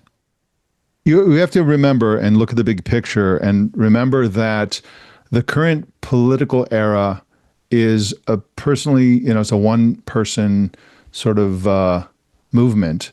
And when that one person exits the stage, the movement is essentially going to, at the very least, change very radically. I think within a decade, we'll be back to a somewhat more normal politics where we'll be able to regulate these things, where states will have more rights, and you can see, a combination of Europe and California. I hope you're right, New York. I'm these things. Unfortunately, I'm not as confident as you, Mike. Because you look at what what happens after this guy's gone. Then you've got the tech oligarchs. That are to me funding what's really and controlling. Happened. It's not about everybody Trump. behind him. It's about the power. We've reached. I wonder if we've reached a critical mass where these companies are so big, so rich, so powerful that nobody can stop them. Well, a big part of their power, particular leader, right now, is being given to them by the administration, and the administration has the power that it has because of the number of voters who are personally loyal to that individual person. When that is broken, then it's a different ballgame. Yeah, they have way too much power and so on, but right now that's being put on steroids by the administration. Which is problematic because there is going to be a point where it doesn't matter. By the time he's gone, you can't fight. We have so much. This going back to the whole AI thing. We've got so much slop being generated by AI that even now, nobody knows what's true or false anymore. Right, but the thing that I always like to go back to in my writing of opinion columns is that we always forget that the more extreme things get in any direction, the more extreme will be the reaction. Right. And so there's a lot of disgust around AI slop, for example. It's somewhere between 70 and 90% by the end of this year, right, next month.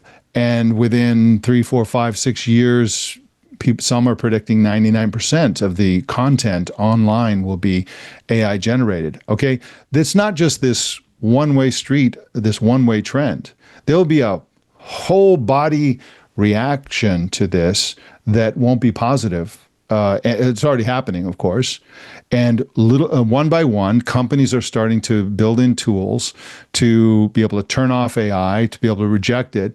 This is the problem with flooding the world. Like, look at the podcast industry. There are podcast companies, so quote unquote podcast companies, thousands of that create 5,000 shows. Right, it's just garbage. Right, with AI. With AI, exactly. It's on autopilot. It costs them $3 per episode. Can you imagine, Leo? But they don't have to make much to pay for that. Right? Exactly. But one ad and you're done. Right, but what is the right policy for a podcast app? The right policy is give the people what they want and let them turn this garbage off. Look what's happening to Spotify. Lisa, who was it? Was it Lisa who had an Uber driver that said, yeah, this is just a sideline. What I've been doing lately is using AI to create, I do an album a week of AI music, which I post, and I make right now a few $100, but if one of them hits, I won't have to drive anymore. He is single-handedly publishing hundreds of albums a year of AI music on Spotify. And I think that there's probably thousands of people like him. Even Spotify is probably Spotify's doing it themselves. That's right. A bunch of it, so they don't have to pay anybody for it. And they can prioritize that stuff in playlists that they generate, so they don't have to pay anybody else. It's good Benito's on vacation because I think he'd be pretty upset right now as a musician. He hates Suno. I think Suno's pretty amazing. They just, by the way, made a deal with Warner Music for AI music. The good news is, just like, what everybody's saying here with, and Mike especially, there, I think, could be definitely a pushback against this. And this is the one nice thing about open and free markets is a company can come along, create another music or podcast platform, specifically ban AI stuff. Yeah, and that's their marketing, right? This is pure music. This is original, and it would attract a market, just like how vinyl made a huge comeback, right? Because people got sick of the whole digital experience, and they're like wanting more authentic. And vinyl still does really well, especially for collectors. So there's opportunities here to sort of really push back against this. Same with the social network stuff, which finally seems to be, I believe this is one of the first years where Twitter and Facebook and all that is starting to slowly drop in numbers. But there could be opportunities here to create another platform that is what people want or where they want to be versus what has been forced down their throats and everybody thinks it is. Because all this stuff was great years ago. Now it's just like horrible. My kid says that he knows a lot of gamers who say we'll never play a game with AI in it. Right. But Tim Sweeney says, go ahead, because guess what? Every game will have AI in it. Pretty soon they'll all be AI. It doesn't matter what you say today. It's happening. I mean, every game for I don't know how long has had non-player characters. Right. It may not be. Well, imagine how good they'll be. They won't. Generative. It may not have been created by current types of generative AI, but it was done procedurally. How many times did you hear that guy say, "Yeah, I used to be a fighter, but then I got an arrow through the knee," over and over and over again? Now there'll be unique, interesting, vibrant stories coming from your NPCs. This comes down to transparency. I think gamers will be okay with some amount of AI, but the companies just need to be forthright about how they're using it. Hollywood was up in arms over what was the name of the movie about the architect that they used AI to fix their Hungarian accents. The most minor use of AI ever. And as a result, even though it was nominated for an Academy Award, it didn't win. I think it didn't win because Hollywood said, no, we got to punish these guys because it was the best. I think that stuff will be normal, though. Stuff like that, I think, is fine, but it's going to get these problems are going to get a lot more difficult. Like I said, when AI writes the first Academy Award winning script, and it can make its own movies and all this kind of stuff, and people can't tell the difference, then the real moral quandaries. Well, what are the biggest movies? And I think we're getting very close to that, by the way. I think we're inches away from that. What are the biggest movies in the last three years, right? It's Maverick, Top Gun Maverick. Yeah. And F1. And the reason everybody loves them is they lashed actors into real jets and real cars, and they hit the gas. And everybody loved it because it was real. Interesting. Right? There's a lot of good YouTube analysis right now talking about cinematography, how much it's changed in the last 10 years. There's a video going on right now they call it the Netflix lighting, about how there's no shadows anymore in the way they shoot stuff. And it has this fakeness to it that doesn't, it's fascinating stuff because in this, desire to make mass media and make as much as possible, it's also become very generic. And so, Mike's right. Like, people want to see, you see it all the time with special effects discussions where people miss, even movies from the 80s where they use practical effects. There's something that people enjoy a lot. I think we're always going to be able to tell the difference, that we'll be able to distinguish. And it does become that a tough thing, honestly. But you hit the nail on the head. There are two arguments. One is, librarians in Michigan are banning all AI books in libraries because the AI books tend to be garbage. What happens when they're wonderful and fantastic, right? So that's another issue. But the second thing is that, will it matter to people whether they're being communicated with and sharing the experiences of another human being, or will it not matter? Would they just want to be plugged in the matrix and just receive stuff coming from the machine? I tend to think that once we stop being dazzled by the incredible advancements that are being made every day in AI, and this happens very quickly, by the way. Remember when Nano came out? It was like 3 days where everybody's like, wow, this is like everything's different. And now we're just kind of like, yeah, whatever. Once we're stop being dazzled by these things, we're going to kind of want something real. We're going to want something that comes from another person. We're going to remember that content is basically writing and photography and movie making and all these things, which exist for people to share their experiences. I'd like to think that you're right, Mike, but then when you look at how many of the best-selling books, best-selling novels, are basically dreck. Already. Danielle Steele could be. It'd probably be better if an AI. Romance novels you're talking about. What's the vampire series? Twilight. Twilight. Yeah, and Danielle Steele, and so many of the Daniel the Da Vinci Code, stuff. A lot of this. These are all written by human beings. Yeah, it's not exactly great literature. Yeah. Of course, this assumes people are going to read in the future. Yeah, people are willing to absorb a lot of not great stuff anyway. So I don't know that, I definitely would prefer that, to have, real experience, to share in real human experience. But I think most people don't really care. It may be a luxury for the rich and the well-educated. I mean, so many things are like that. For example, we replaced horses with cars and replaced, sailboats with powerboats. But actually, if you're rich, you have a horse and a sailboat, right? So, and a fireplace. We have central heating now, but, There's talk that that's what's happening with college, that college is going to be just for rich people as almost as a luxury to get that extra education to be worldly, while for normal people, there's not going to be any financial benefit in doing that. So, ladies and gentlemen, if you like good literature, make sure you're rich. I don't know. I managed to turn a political science degree into something else. So, It was your connections, man. Where'd you go to school? Siena. No, that wasn't your connections then. Okay. No. My sister went to Worcester College, so. Worcester College. California girl. Yeah. It was just down the road from PC. And URI, I had a friend who always was very proud of his degree from URI, the University of PC was my second school. I was my backup. PC, good school, good basketball power. Let's take a break. We're talking with Siena graduate, Daniel Rubino. I'm sorry. Siena's we work with the New York Times. I'm not knocking Siena. I'm not knocking Siena New York Times poll. That's one of the most famous polls out there. That's right. That's what we said too. It's the same Siena? That's Siena? Yeah, that's Siena. Yeah. There you go. It's a very famous political science. Yeah. Well, it's the place for poli-sci. Yep. Okay. Now we're talking. Samabul Samad, where'd you get your engineering degree?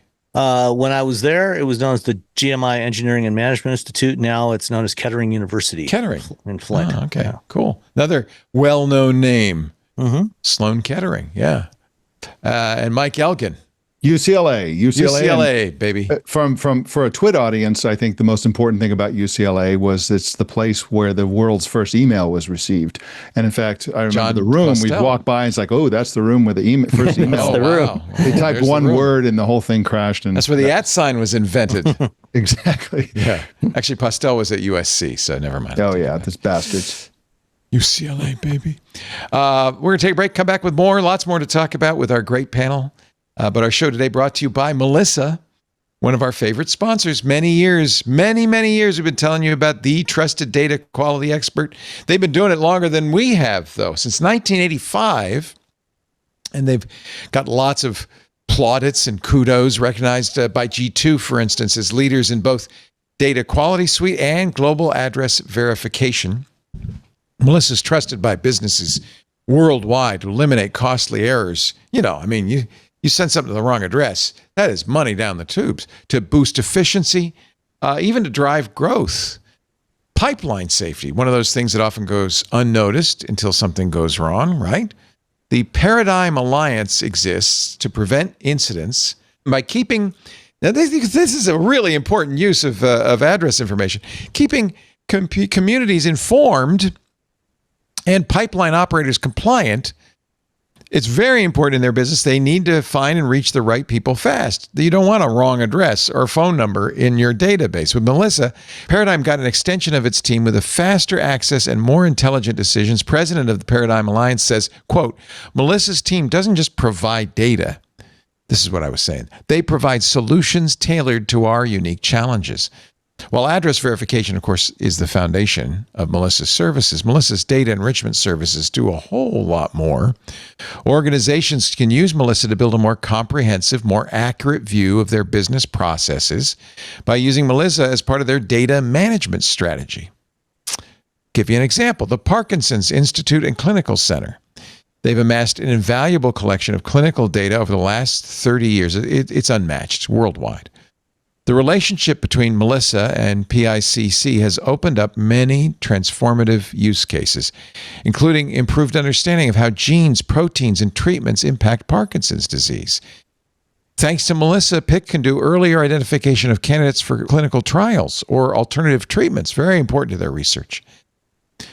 And, by the way, PICC is able to do secure and, by the way, very lucrative data sharing with collaborators with the help of Melissa.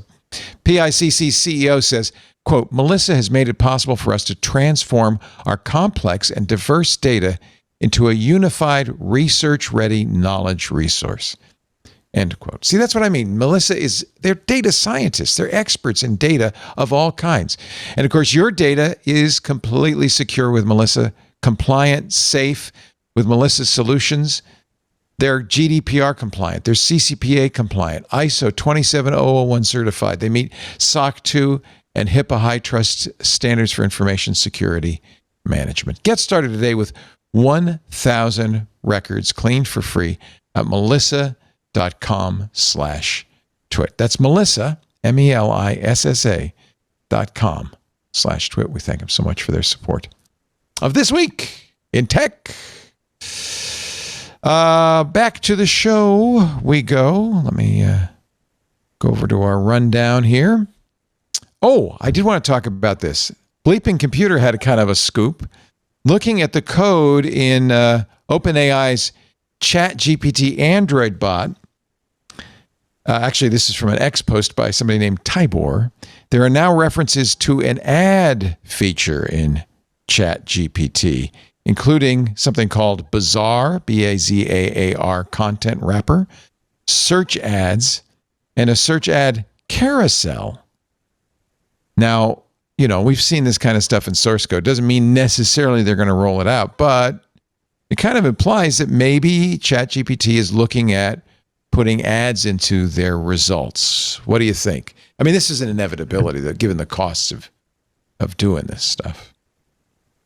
It's going to happen for sure. And they know more about you than Google does, and it's going to be Google's loaded with ads. Yeah. Right? We survive. I mean, I don't use Google for that reason. I use Kagi, but I pay the price for that. That's a luxury. I'm a privileged, person. Yeah, and the cost of running these data centers, running these AI systems is just too high. You're not going to be able to get enough people to pay the way you do, Leo, for all of these services. Of course not. I mean, $25 a month for ad-free search is you're not going to get enough customers for all of this stuff.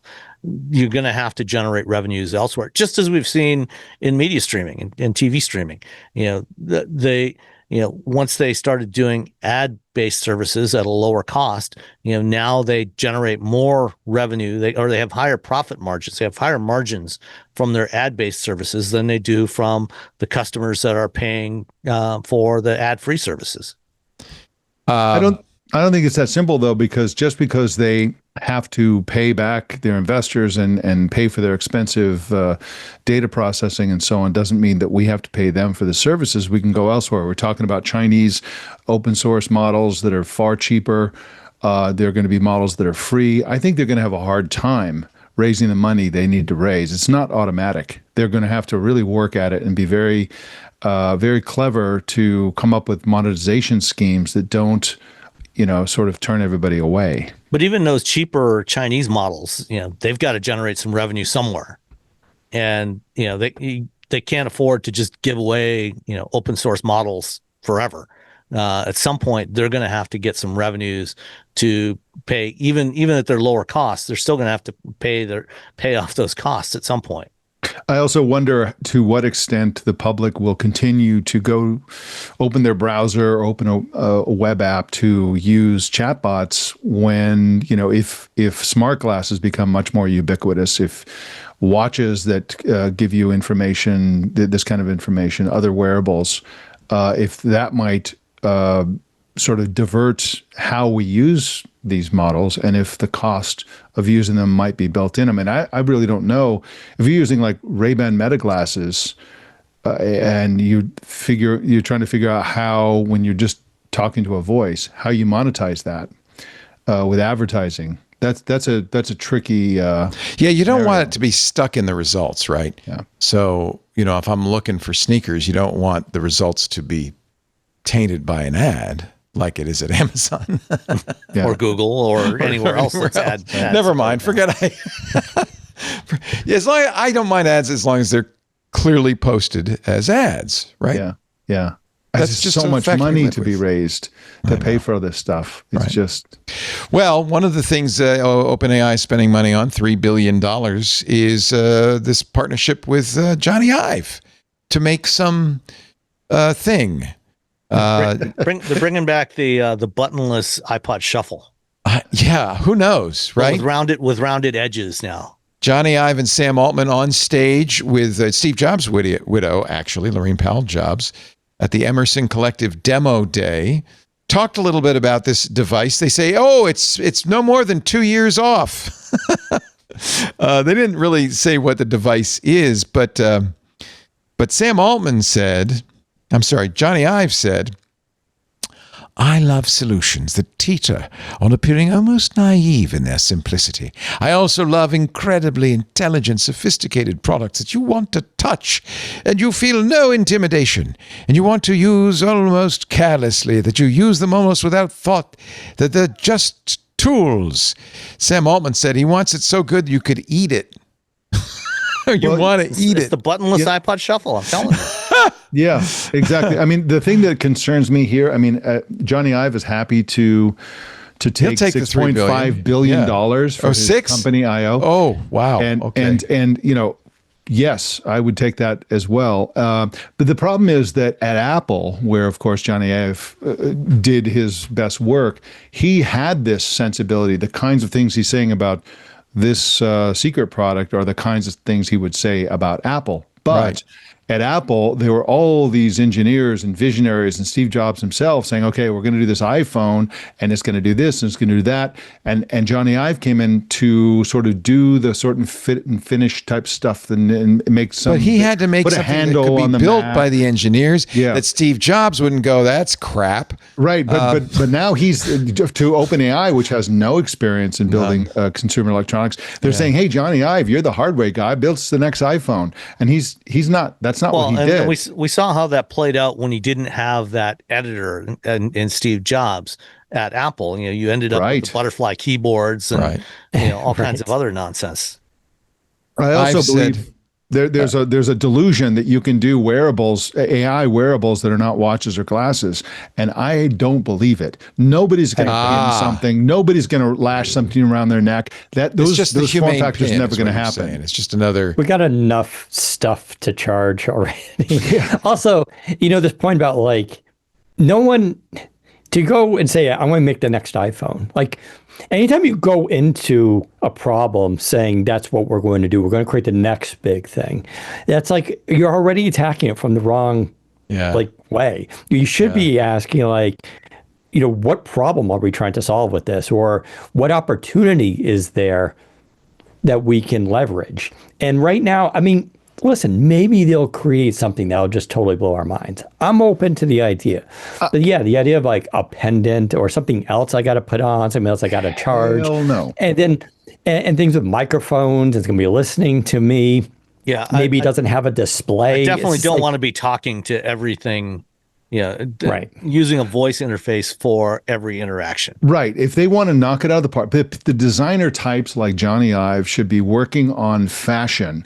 So what we need are glasses that have a little display that can look at hand gestures and things like that. So it's not all is voice that the Meta Ray-Ban display? That's pretty close to what it does. Pretty close to it. But the problem is nobody except geeks like me would wear that thing. Right. So what they should be pouring all their energy behind is creating a line of 200 different styles of glasses. Right. This is a huge opportunity for designers, right? Because now they're into high fashion at high prices with high tech, right? That's the opportunity. It's going to be glasses. Don't try to invent something else. It's going to be glasses. And that's why Apple attacked it from the wrong angle with the Vision Pro. It was it's impressive. Even Apple says, maybe we'll do glasses. They're coming out with glasses eventually, but they'll be really late to market with OpenAI. Yeah. Just give me OpenAI and glasses, and they would immediately have a successful product if the glasses were wearable. You turned me on, Mike, to the Meta Ray-Bans. You've been a fan of those. Yeah, if they can do better than Ray-Ban with glasses, that's a win. Yeah. There you go. The problem with these is it's Meta, and I feel like I'm giving Meta exactly. It's why everything, right? No one wants Meta on this. No, that's why I won't buy them. Right. Yeah. But is OpenAI better, or how do we know they're not going to be exactly the same? Well, we just need competition now, right? Just every company. ChatGPT is Apple, better than Meta AI. I would. Right? I mean, maybe that's foolish, but of all the companies that could do this, Apple seems the least likely to misuse my information. Right, and they're also in a good position. They're very design centric. They're very fashionable. They know how to make hardware. They know how to make products. Exactly. Look at what they did with watch bands. Watch bands are the most boring thing you can imagine, but they went crazy with it and said, "You can have this one, you can have that one. Here's a $2,000 one." Exactly. They should do that with glasses, and I think they'd have a hit on their hands. Anything that is AI that you can wear all day and look good doing it is going to be a successful product. And you think the interface will be voice? I think the main interface will be voice, but also hand gestures. Right. Some of the things they're doing Vision Pro, right, can be eventually built into glasses that can be worn all day. But some of the voice input can be offloaded to a visual screen, and some of the voice output can be, hand gestures, right? Even with the Meta glasses now, you could say, "What am I looking at?" And the Meta AI will do its best, and in many cases, it's pretty good at describing what you're looking at or translating. Exactly. I think we're very close. But if you sort of like go down the dark alley of some wearable that isn't glasses or a watch, then it's just a wasted opportunity. I was wearing, as many of you know, I was wearing for a long time a variety of different pendants that were recording everything that would happen and would give me AI synopses of the day and to-do lists and stuff. And I found it actually somewhat useful, but I also found that people were a little skittish when they found out I was wearing that. I think they'd even be more skittish if they saw me wearing glasses with a tally light blinking as I was recording the scenario or talking back to me. People are a little concerned about privacy. Yep. I think there's a huge opportunity for privacy-based AI. So AI glasses are going to be huge. People will be seriously annoyed by the cameras and the recording. And so whoever comes out with a really compelling, good-looking pair of glasses that give you the AI interaction without the camera, as long as it's not Siri, people is going to get a lot of customers. Always the opportunities here. There's the anti AI type market and there are now glasses, right, that you wear that fool or are supposed to be able to block facial recognition systems, right? Mm-hmm. So there's that alternate, you can attack it from another problem. But there's a lot of potential innovation there too that I think people are going to be interested in because, you guarantee your own privacy, right? Here's a mask that blocks AI face recognition from every angle. Sure, just walk around with that on. Actually, Neil Stephenson, in one of his novels, Fall or Dodge in Hell, actually, people are walking around town with these masks on. And one of the things these masks can do is have different personas. So you can choose the persona that you want to display to the AIs and cameras all around you. So, today I'm going to be the mild-mannered tech reporter. Tomorrow, I'm going to be a punk rocker. And you get to choose. That mask, if you're making like a sci-fi movie in the future that was kind of techno dystopian, people would be wearing those. So let's bring them to market. right. So I don't know, let's make that future happen. Like the Cybertruck, I know people dump on it, but again, if you were thinking, I'll give Elon Musk credit. If you were thinking of a movie 30 years in the future, what a pickup would look like, sure, right? That's a prop for a movie. So he just made it. That's all. But I don't know. I think people should do these things. Article in the AP today, one tech tip, modern cars are spying on you. Here's what you can do about it. Sam, you've been telling me this for years. Are all modern cars spying on us? To some degree or another, pretty much, yeah. This is from Kelvin Chan, who's your almost colleague. All new cars now have built-in data modems. But that's a feature for us. That's like OnStar or. Well, it's a feature. It's a feature that we can benefit from, but it's also a feature that the manufacturers benefit from. Right. GM, started this in 1996 when they launched the original version of OnStar, and it's gotten progressively more sophisticated over the last 30 years. They got in trouble. They were banned for 5 years from disclosing data collected from drivers to consumer reporting agencies. They had been doing that. Yeah. Well, other manufacturers are doing it too. They're sharing information with companies like Verisk and Okta that are that they collect. They aggregate information about driver behavior. Whether you're driving too fast or driving at night. And they're sharing it, directly with insurance companies. That's real, I think people, when it comes to advertising, people just accept it, right? It's like, all right, they're going to sell my data to some advertiser, whatever. But this idea of it's going to insurance companies, and all of a sudden people's insurance rates are going up because of the way they're driving. And but isn't that how it should be? If you're a crappy driver, why should I be paying? You should pay more for your insurance. Yeah, but that's not something that I'm going to opt into, right? As a consumer, well, that's why they don't ask. My car is supposed to be on my side. This is the way the insurance pools are supposed to work. Is you aggregate the risk across the entire population. But insurance companies do all they can to figure out which kind of if you're a teenage boy, you're going to pay more because you're not because you are a bad driver, but just because statistically you're more likely to be. Progressive has an opt-in system, right, where you actually every insurance use a sensor. Do that. And so every insurance company will either give you a dongle, or on most newer cars, you can opt in to sharing your data directly with your insurer. Instead of using a dongle. And they give you at least the care of will lower you're stand a chance of a lower premium.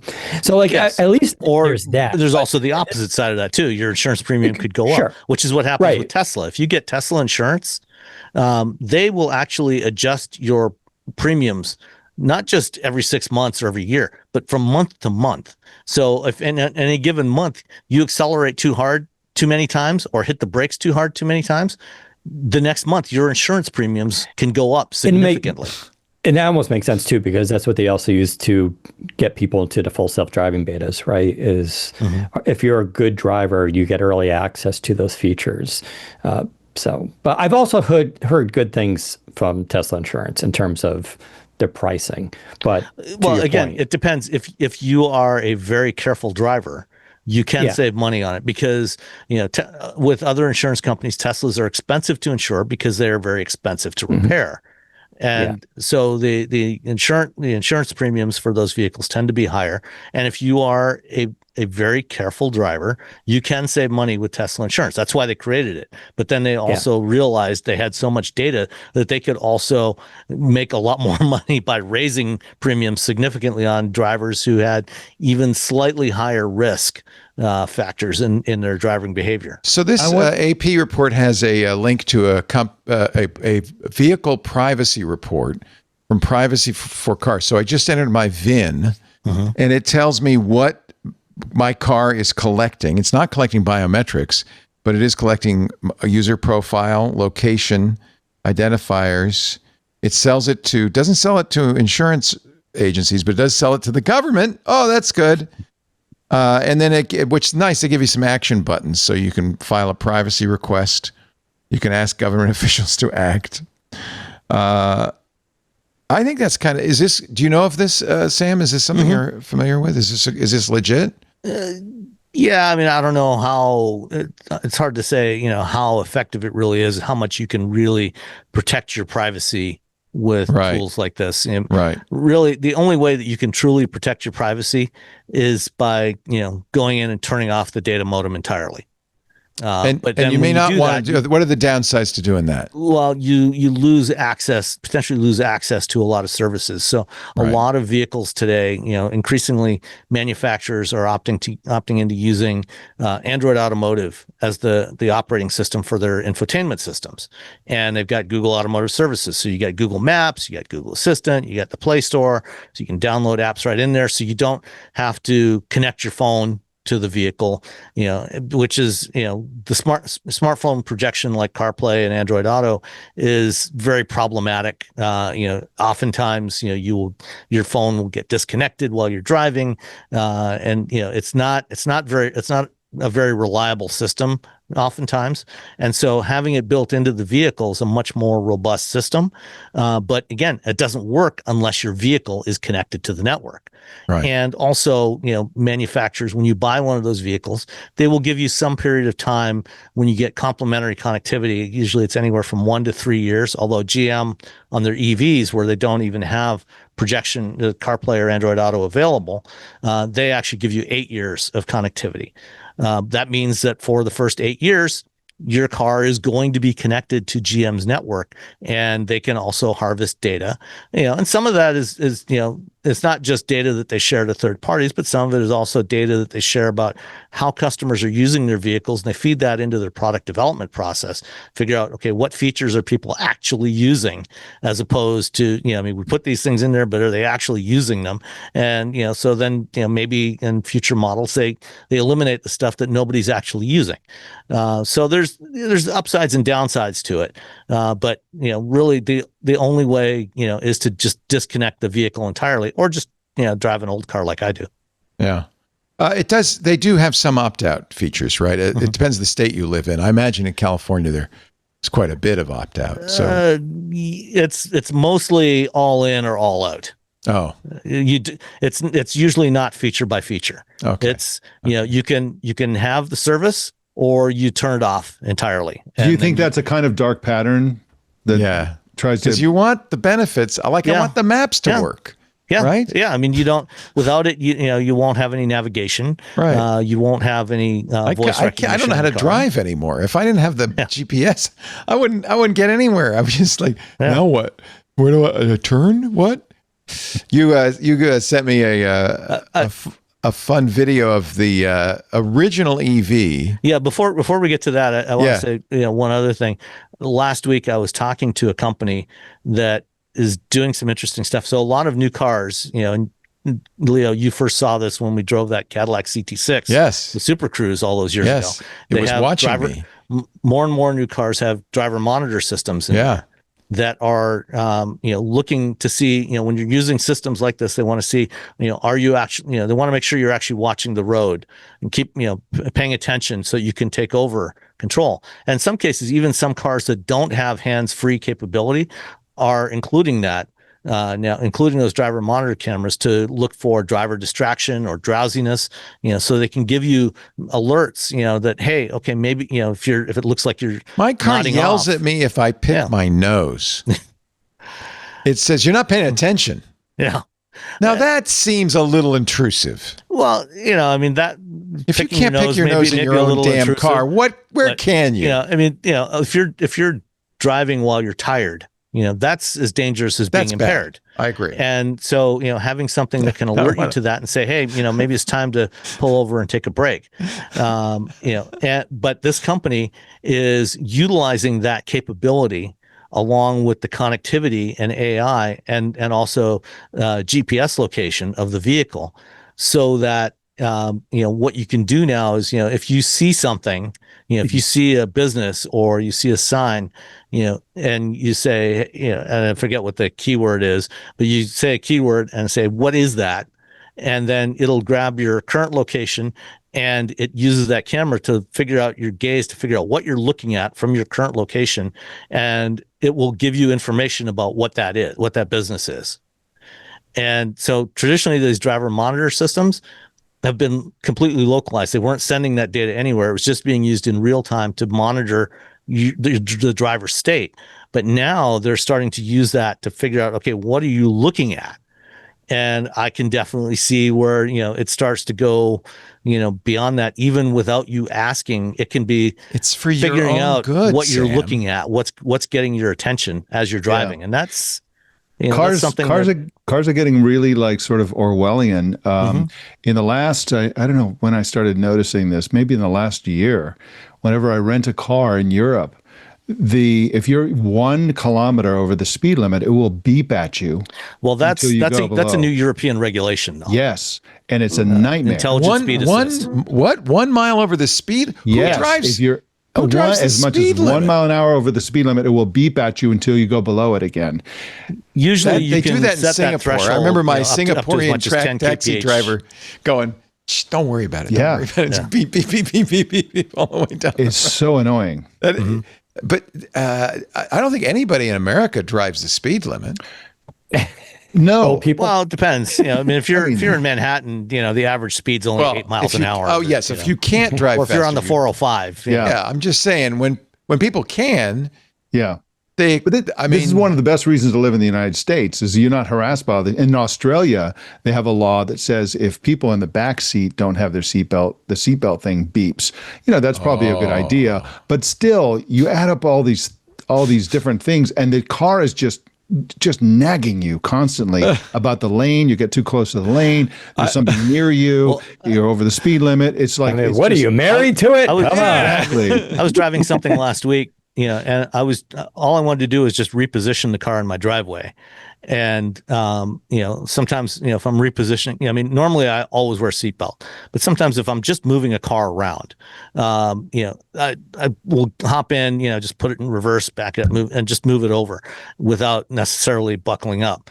And it would not even go into driver reverse until I put my seatbelt on. Yeah. It would not leave park. My car does that. It doesn't put the seat in position or anything until I fasten my seatbelt, and then everything kind of says, "Okay, now we can drive."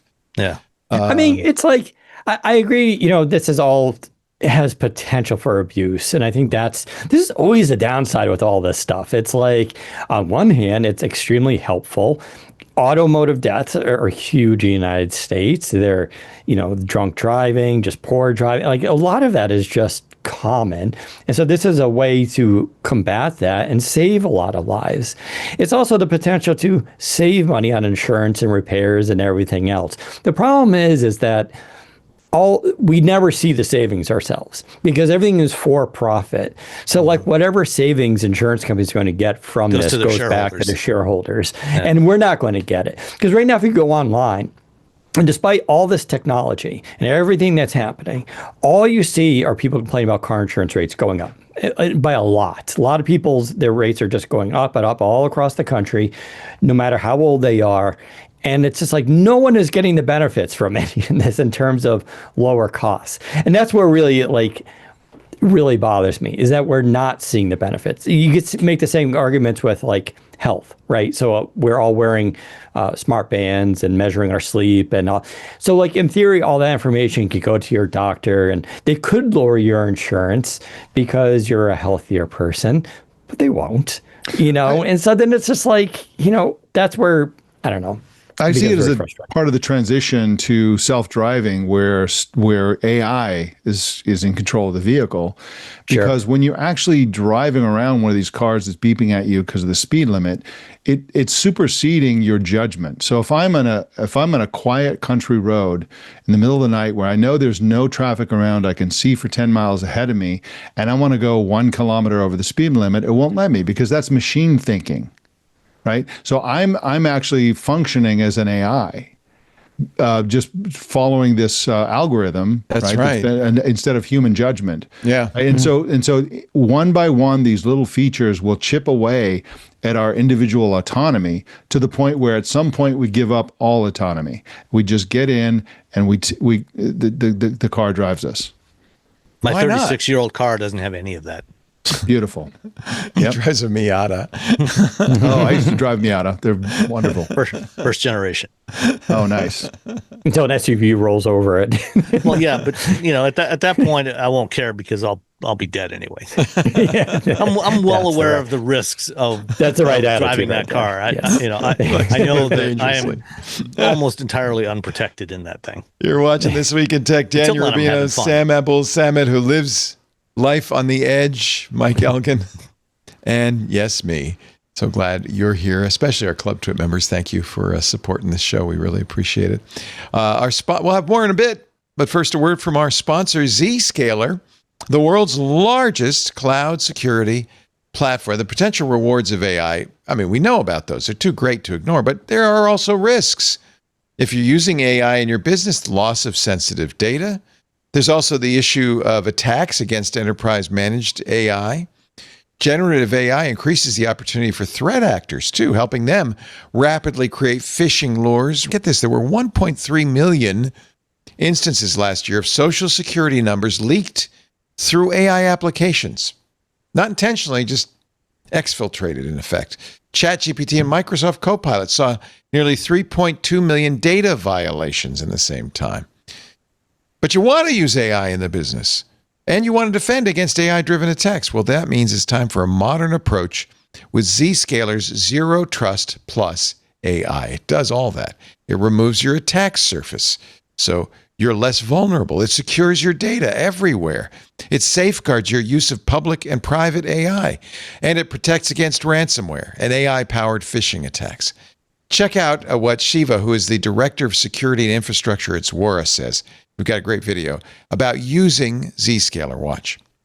AI provides tremendous opportunities, but it also brings tremendous security concerns when it comes to data privacy and data security. The benefit of Zscaler with ZIA rolled out for us right now is giving us the insights of how our employees are using various Gen AI tools. So ability to monitor the activity, make sure that what we consider confidential and sensitive information according to company's data classification does not get fed into the public LLM models, etc. With Zero Trust Plus AI, you can thrive in the AI era, you can stay ahead of the competition, and you can remain resilient even as threats and risks evolve. Learn more at zscaler.com/security. That's zscaler.com/security. We thank him so much for the support of This Week in Tech. I just wanted to mention, I started talking about the EV1, which was the first EV. In fact, wasn't there a great documentary about how General Motors killed the EV1? Who killed the electric car? Killed the electric car. There is one privately owned GM EV1 out there, and there's a YouTube video all about it.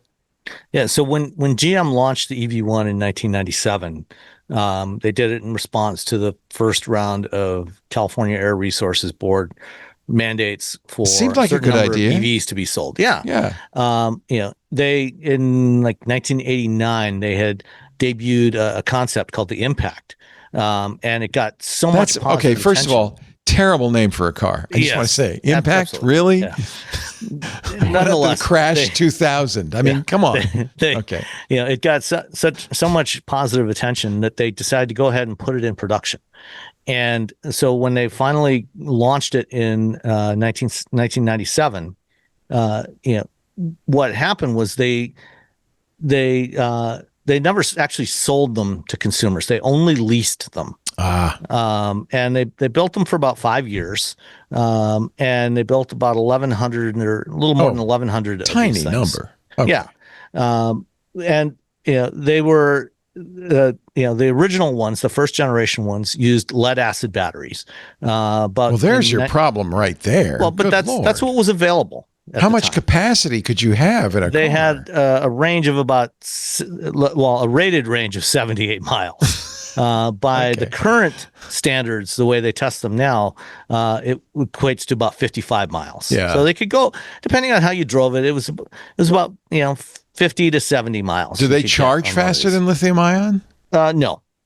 but it was technology that was available they had at the time. Right. And then they switched to nickel metal hydride, which is what Toyota was using in their hybrids. And lithium ion batteries just weren't. It wasn't practical at that time to put into a vehicle. Right. It wasn't until several years later that the first lithium-ion battery EVs were produced. So they only leased these things, and these things were, it was an incredibly sophisticated car for its time, but they were basically hand built, and most of the parts in this thing were completely bespoke. They used very few parts that were shared with other GM vehicles, and they were running into a problem where, they were building these things by hand, essentially, at a factory in Lansing, Michigan, that ironically was called the GM Craft Center. So in 1993 or 94, I think, they decided to withdraw them because they did not want to continue to support these things because there were too many potential things that could go wrong with these cars. Like I said, they were really sophisticated. The drivers loved them, but there were a lot of challenges with supporting these things because there were so many bespoke components, and so much of the car was kind of, each vehicle was to some degree totally unique from all of the others. And so they went to the customers that were leasing these things and said, okay, you got to give them back to us now.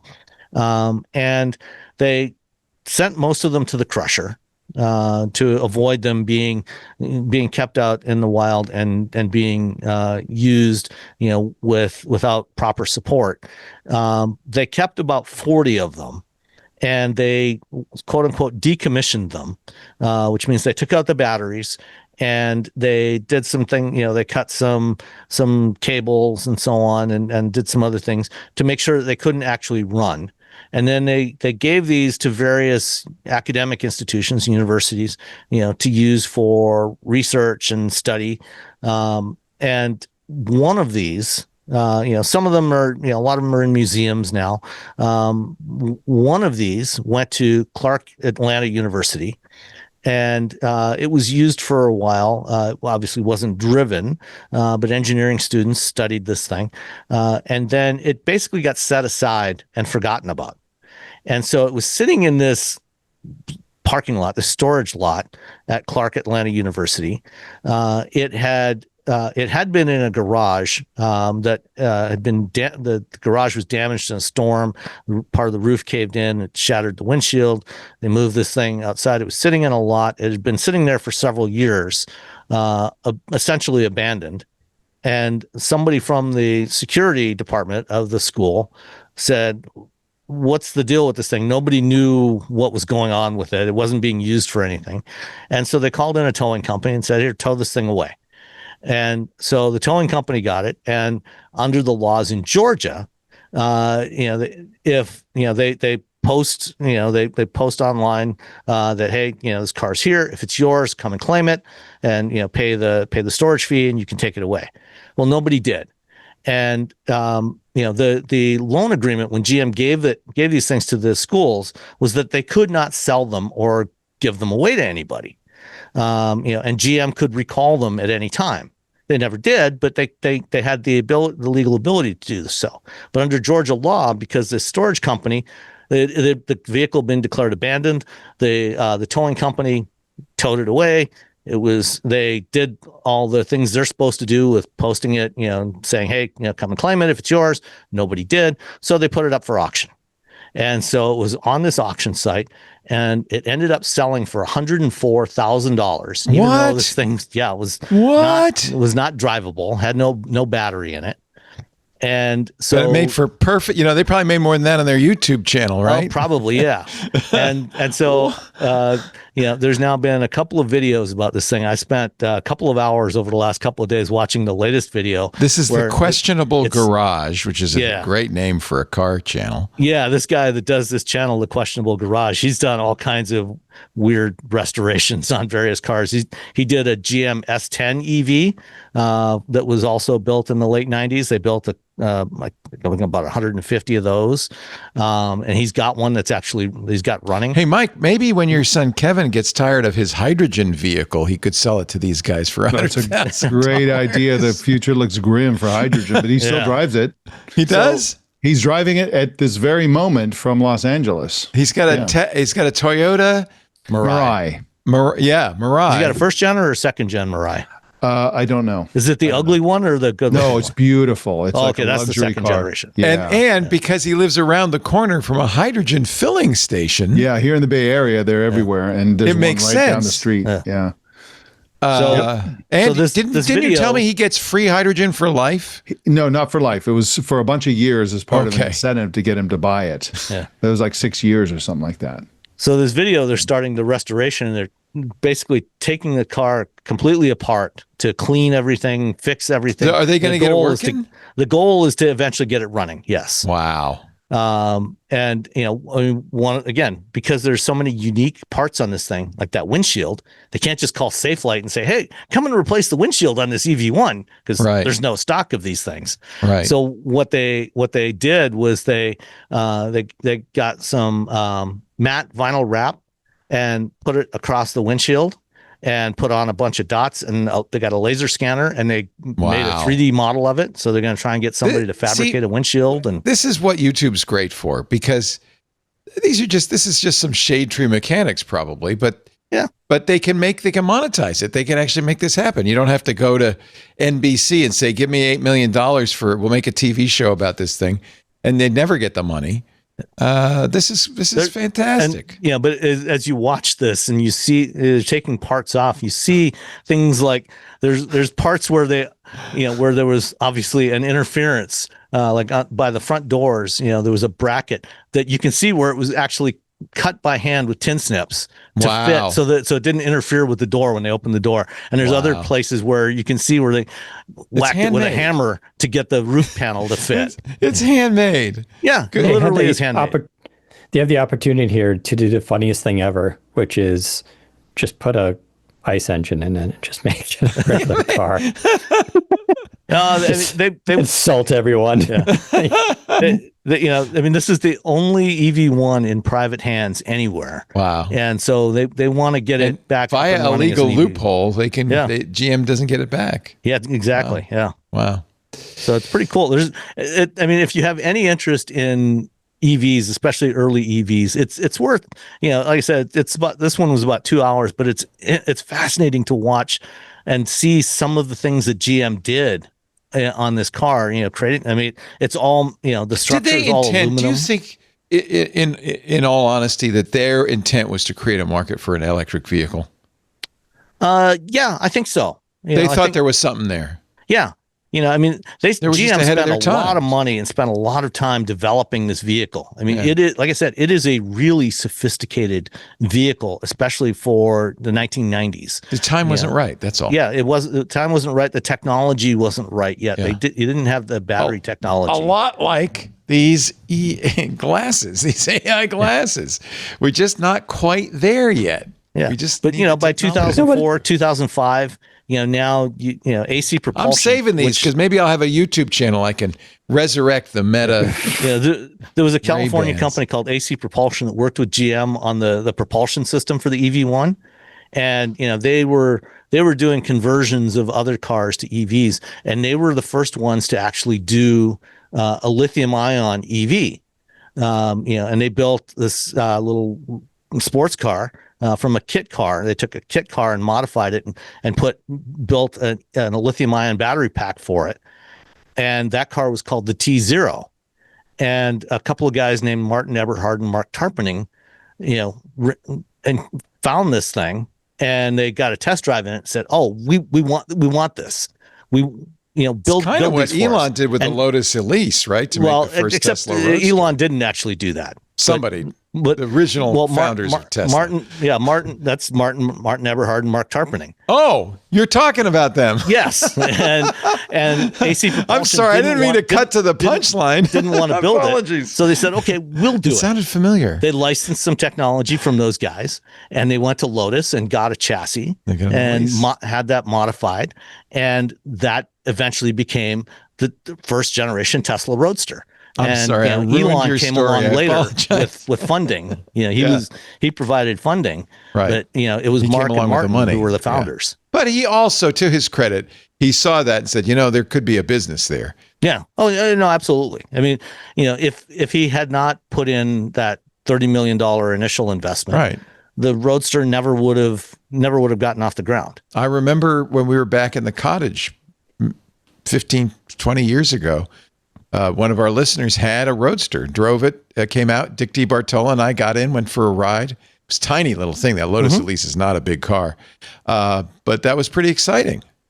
Little did I know. Actually, the Elise is smaller than the Roadster. The Elise is so small that they actually stretched. They extended the Elise chassis by about 8 inches. I just remember the seats were a little tight.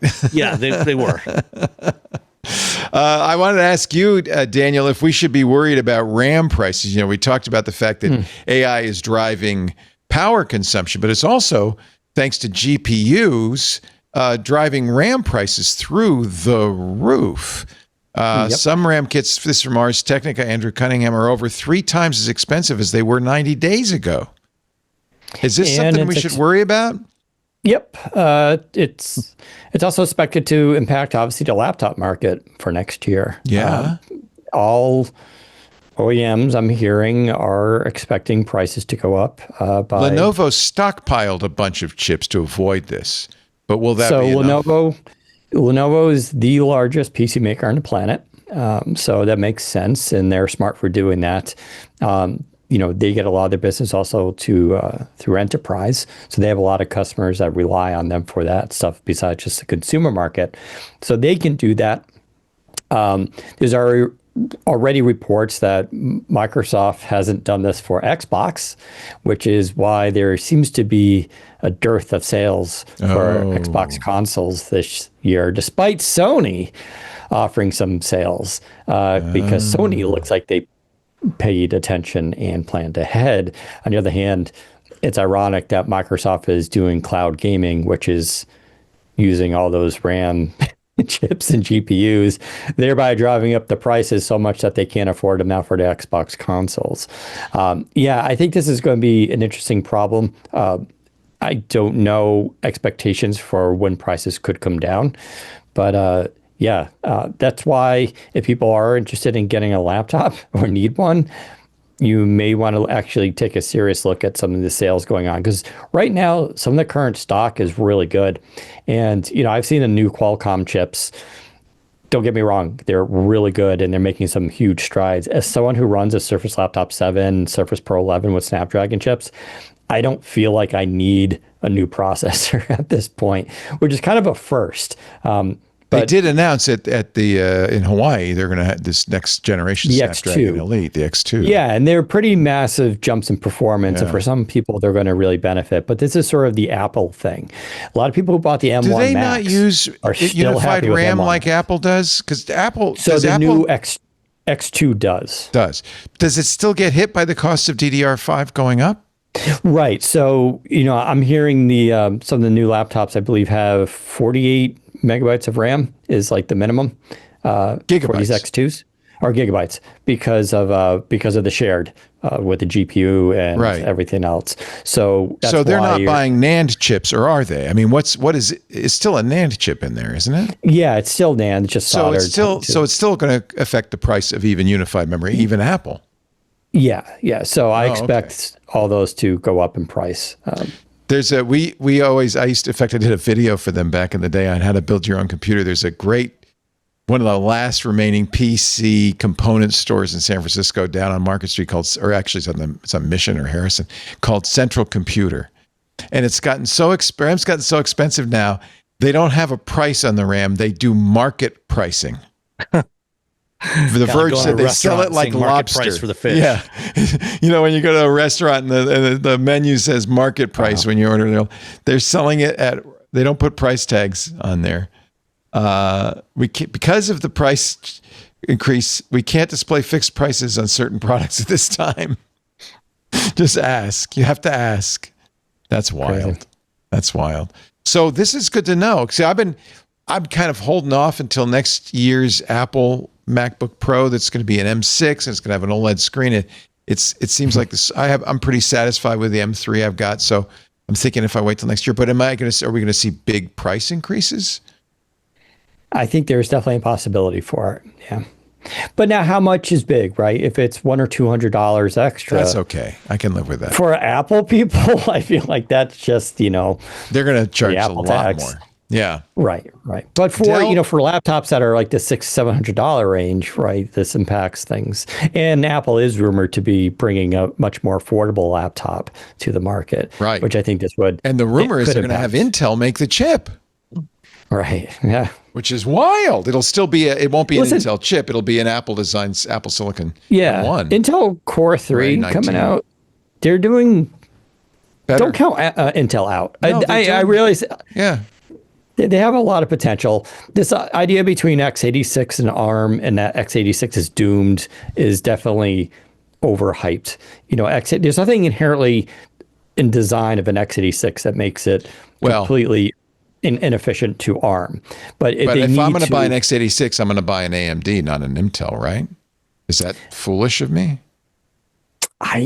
It depends. If you're a gamer, AMD, sure. If you want like ultrabooks, Intel still has a better package, by which I mean things like human presence detection. The idea that the computer detects you. The stuff that's Intel on the system on a chip is better. Yeah, Intel and Qualcomm both do those. If you want 5G in your laptop, that's Intel and Qualcomm. Okay, so for mobile computing, AMD is not. If you want the latest technologies, for a long time, it's still hard to find an AMD Ultrabook with a 4K touch OLED display. Both my desktops, though, are AMD. Both my x86 desktops. Yeah, so it makes sense. I think on desktop, AMD are king, right? Yeah. They do a lot of good there. But when it comes to laptops, and this isn't necessarily AMD's fault, it's just that Intel has such strong connections to the OEMs. They help design the laptops, they help with marketing, and they offer these packages. They do the Wi-Fi, they do the Bluetooth, they do the 5G, they do all this, and they can just offer a better package that's more affordable to these companies. So actually, I don't want to count AMD This is good, right? Because it means we have Snapdragon, we have x86, we have Apple Silicon, we have competition. That's good, and they all feed on each other, improve on based on what the other guys do. Qualcomm's new chips have 80 tops for the NPU, which is like that's double what the original Copilot Plus PCs did. And Intel will be at 50 for their new chips. So it's just like, now what do you do with 80 tops? Well, technically nothing. But the point is you put that hardware in people's hands, into developers' hands, and now you can do some pretty crazy localized AI. So it should be interesting. Well, that's why when you're running that localized AI, that 34 hours of battery life, does that become about 3.4 hours? No, actually, so NPUs that's like what's awesome about the NPU is they're extremely efficient. So they can run tasks in the background. So something like Windows Recall, which is basically taking thousands of snapshots of your computer, is running on the NPU, and it barely impacts battery life. The NPU is like one of those things that is just like, it is so precisely designed for a specific task, but it's so efficient at what it does that it does. This is why Microsoft has been very stringent with the Copilot Plus designation. Like desktops don't have it. Like I have a 5080, I think, in this desktop. It's not a Copilot Plus PC. Why? An NVIDIA GPU with its tensor cores will crush any kind of NPU in a laptop. But because of the efficiency, because it's going to use a lot of power of that GPU just to do those basic tasks, that it's not the kind of experience that Microsoft actually wants. So until they get NPUs into desktops, they're not going to allow, as far as I know, NVIDIA to be able to do that task. Well, I guess I'll just kind of keep an eye on things and just be happy with what I got. You'll be able to afford the new laptops and new Macs. I think you'll be okay. I hope so. It's great to see you. Daniel Rubino is the editor-in-chief of Windows Central. That's where you can keep up on all of this, including the Dell and HP earnings from this week, which we didn't get to. But I think the PC marketplace is warming up a little bit. It's very interesting right now. Although Dell said about 500 million people are not upgrading to Windows 11. They're sticking with their old Windows 10 PCs, which cannot be good news for Microsoft. That's a little scary. There's going to be no problem. It's great to see you. Sam Abul Samad, my car guy, gives me great advice. In a year, you're going to have to help me decide what to replace the BMW with. We'll have some good choices by then, I think. Oh, yeah. Yeah, there's plenty of good options. I just know I'm never buying a gas car again. I just love EVs. I'm so happy. Yeah, I mean, great. I think we've come. Now that my wife's been driving an EV since July, she has the Nero, right? She doesn't. She doesn't want to go back to a gas car. It spoils you. Yeah. Now, if I had that hydrogen car, maybe what is the torque on a hydrogen car? Is it good? I mean, it's the same. It's an EV. It's an EV, but it doesn't have batteries. It burns hydrogen. Okay. Yeah, it's generating the electricity on the fly instead of storing. See. So it still has electric motors. Yeah. So a fuel cell just takes hydrogen and oxygen and produces electricity and water. You could drink out of the tailpipe. Yes. But don't. I drove to Los Angeles in my Prius, which is plug-in hybrid, and I was following my son because we were going to Universal Studios and stuff like that. And so I was following him, and you'd hit a hill, and he hit the gas, and you see this like water come spraying out the back. It was pretty cool. Looked very different from a regular car. Weird. Yeah. That's Mike Elgin. You can read about his AI journey at machinesociety.ai. He also does a podcast with the wonderful Emily Forlini. That's right, called Super Intelligent. I love the name. We have a lot of fun. We have a lot of fun. Yeah. And of course, gastronomad.net if you want to know about those incredible Gastro Nomad adventures all over the world with Mike and Amira. We did one a couple of years ago in Oaxaca, and it was one of the best travel experiences we've ever had. It was Next incredible. year, Leo, is our 10th anniversary. Oh my God, you've been the doing 10th anniversary of the founding of the company. And so we're going to be doing incredible, we're going to have a crazy great year next year. So if you ever want All right, I think it's time for me to go on another one next year. I think it is too. Yeah. It's going to be fantastic. Yeah. And travel gets worse and worse every year. It's gotten really bad lately, the crowds. Thanks to Instagram. I really blame Instagram. It's all these influencers out there standing in the lavender and doing the TikTok dance, and ruining it for the rest of us. That's right. And the just got to go find a nice secluded beach somewhere and just we do that. We find a lot nice secluded everything. You find the places the influencers don't know about yet. Exactly, and it's all no downsides. You don't have to rent a car. You don't have to deal with the hassles. You don't have to deal with the traffic. None of that do you stuff. curate the people who join your trips? And make sure don't allow any influencers. No, we have by far, Leo is the most influential person we've ever had. That is for certain. No, we actually, we find it's very self-selecting. The people who do these experiences are just fantastic people. It is. I don't know. It's a miracle. But great conversations. You all sit around a big table. It's just a handful of couples, maybe 4 or 5 couples. So it's a small group. I just really had a wonderful time. So So next year, that's going to be incredible. Next year is going to be really, really, it's going to be extra super special next year because we're celebrating the entire year, our 10 years doing this. Congratulations. Thank you. Thank you so much. Yeah. 2006, it all began, gastronomad.net. And Kevin is still, I know he's working at Kagi now, but Hello Chatterbox is still going strong, right? They have nice sales going. He's got other people running it, but yeah, it's teaching AI literacy.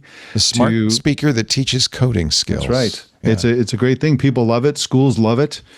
And so it's still a going concern. And so many of the things that he developed building this product around privacy, around how to provide content that's really user-driven, he's bringing some of that knowledge to Kagi, all of that knowledge to Kagi. And it's really a great fit at Kagi based on what he did here. But yeah, it's good. Chatterbox is still great, still a very good educational product. Well, love to everybody, including Princess Squishy Face. That's right. Who wished me a happy birthday, and that was very nice of her. Thank you, Mike Elgin. Thank you, Sam. Thank you, Daniel. Thanks to all of you who join us this week and every week. We do Twit Sundays, 2 to 5 p.m. Pacific, 5 to 8 Eastern, 2200 UTC. You can join us live in the Club Twit Discord. Of course, we'd love to have you in the club if you're not a member, twit.tv/Club Twit. This is a good time to do it. It's now through Christmas, there is a 10% off coupon, so a good time to gift yourself or someone in your life with the gift of Twit. We also stream it live for everybody, YouTube, Twitch, x.com, Facebook, LinkedIn, and Kick. So you can watch us live at that time. But really, most people prefer to watch at their leisure, at their convenience, which I would encourage. Download a copy of the show, audio or video, or both, from twit.tv, the website. Or there's a YouTube channel with a video dedicated to Twit. Great way to share clips, or subscribe in your favorite podcast client. That way you'll get it automatically the minute it's available. I think we were like number 92 on Apple's top podcast lists. We were somewhat far down, which is true because, you've been around for 20 years. You don't get a lot of new subscribers every week, but help us a little bit. Put a nice review there on the Apple Podcast app or whatever app you use. Let the world know about the probably longest running tech podcast out there. Certainly one of them anyway, this week in tech. Thanks for being here, everybody. We'll see you next time. And as I've said for 20 years, another Twit is in the can. Take care. This is amazing.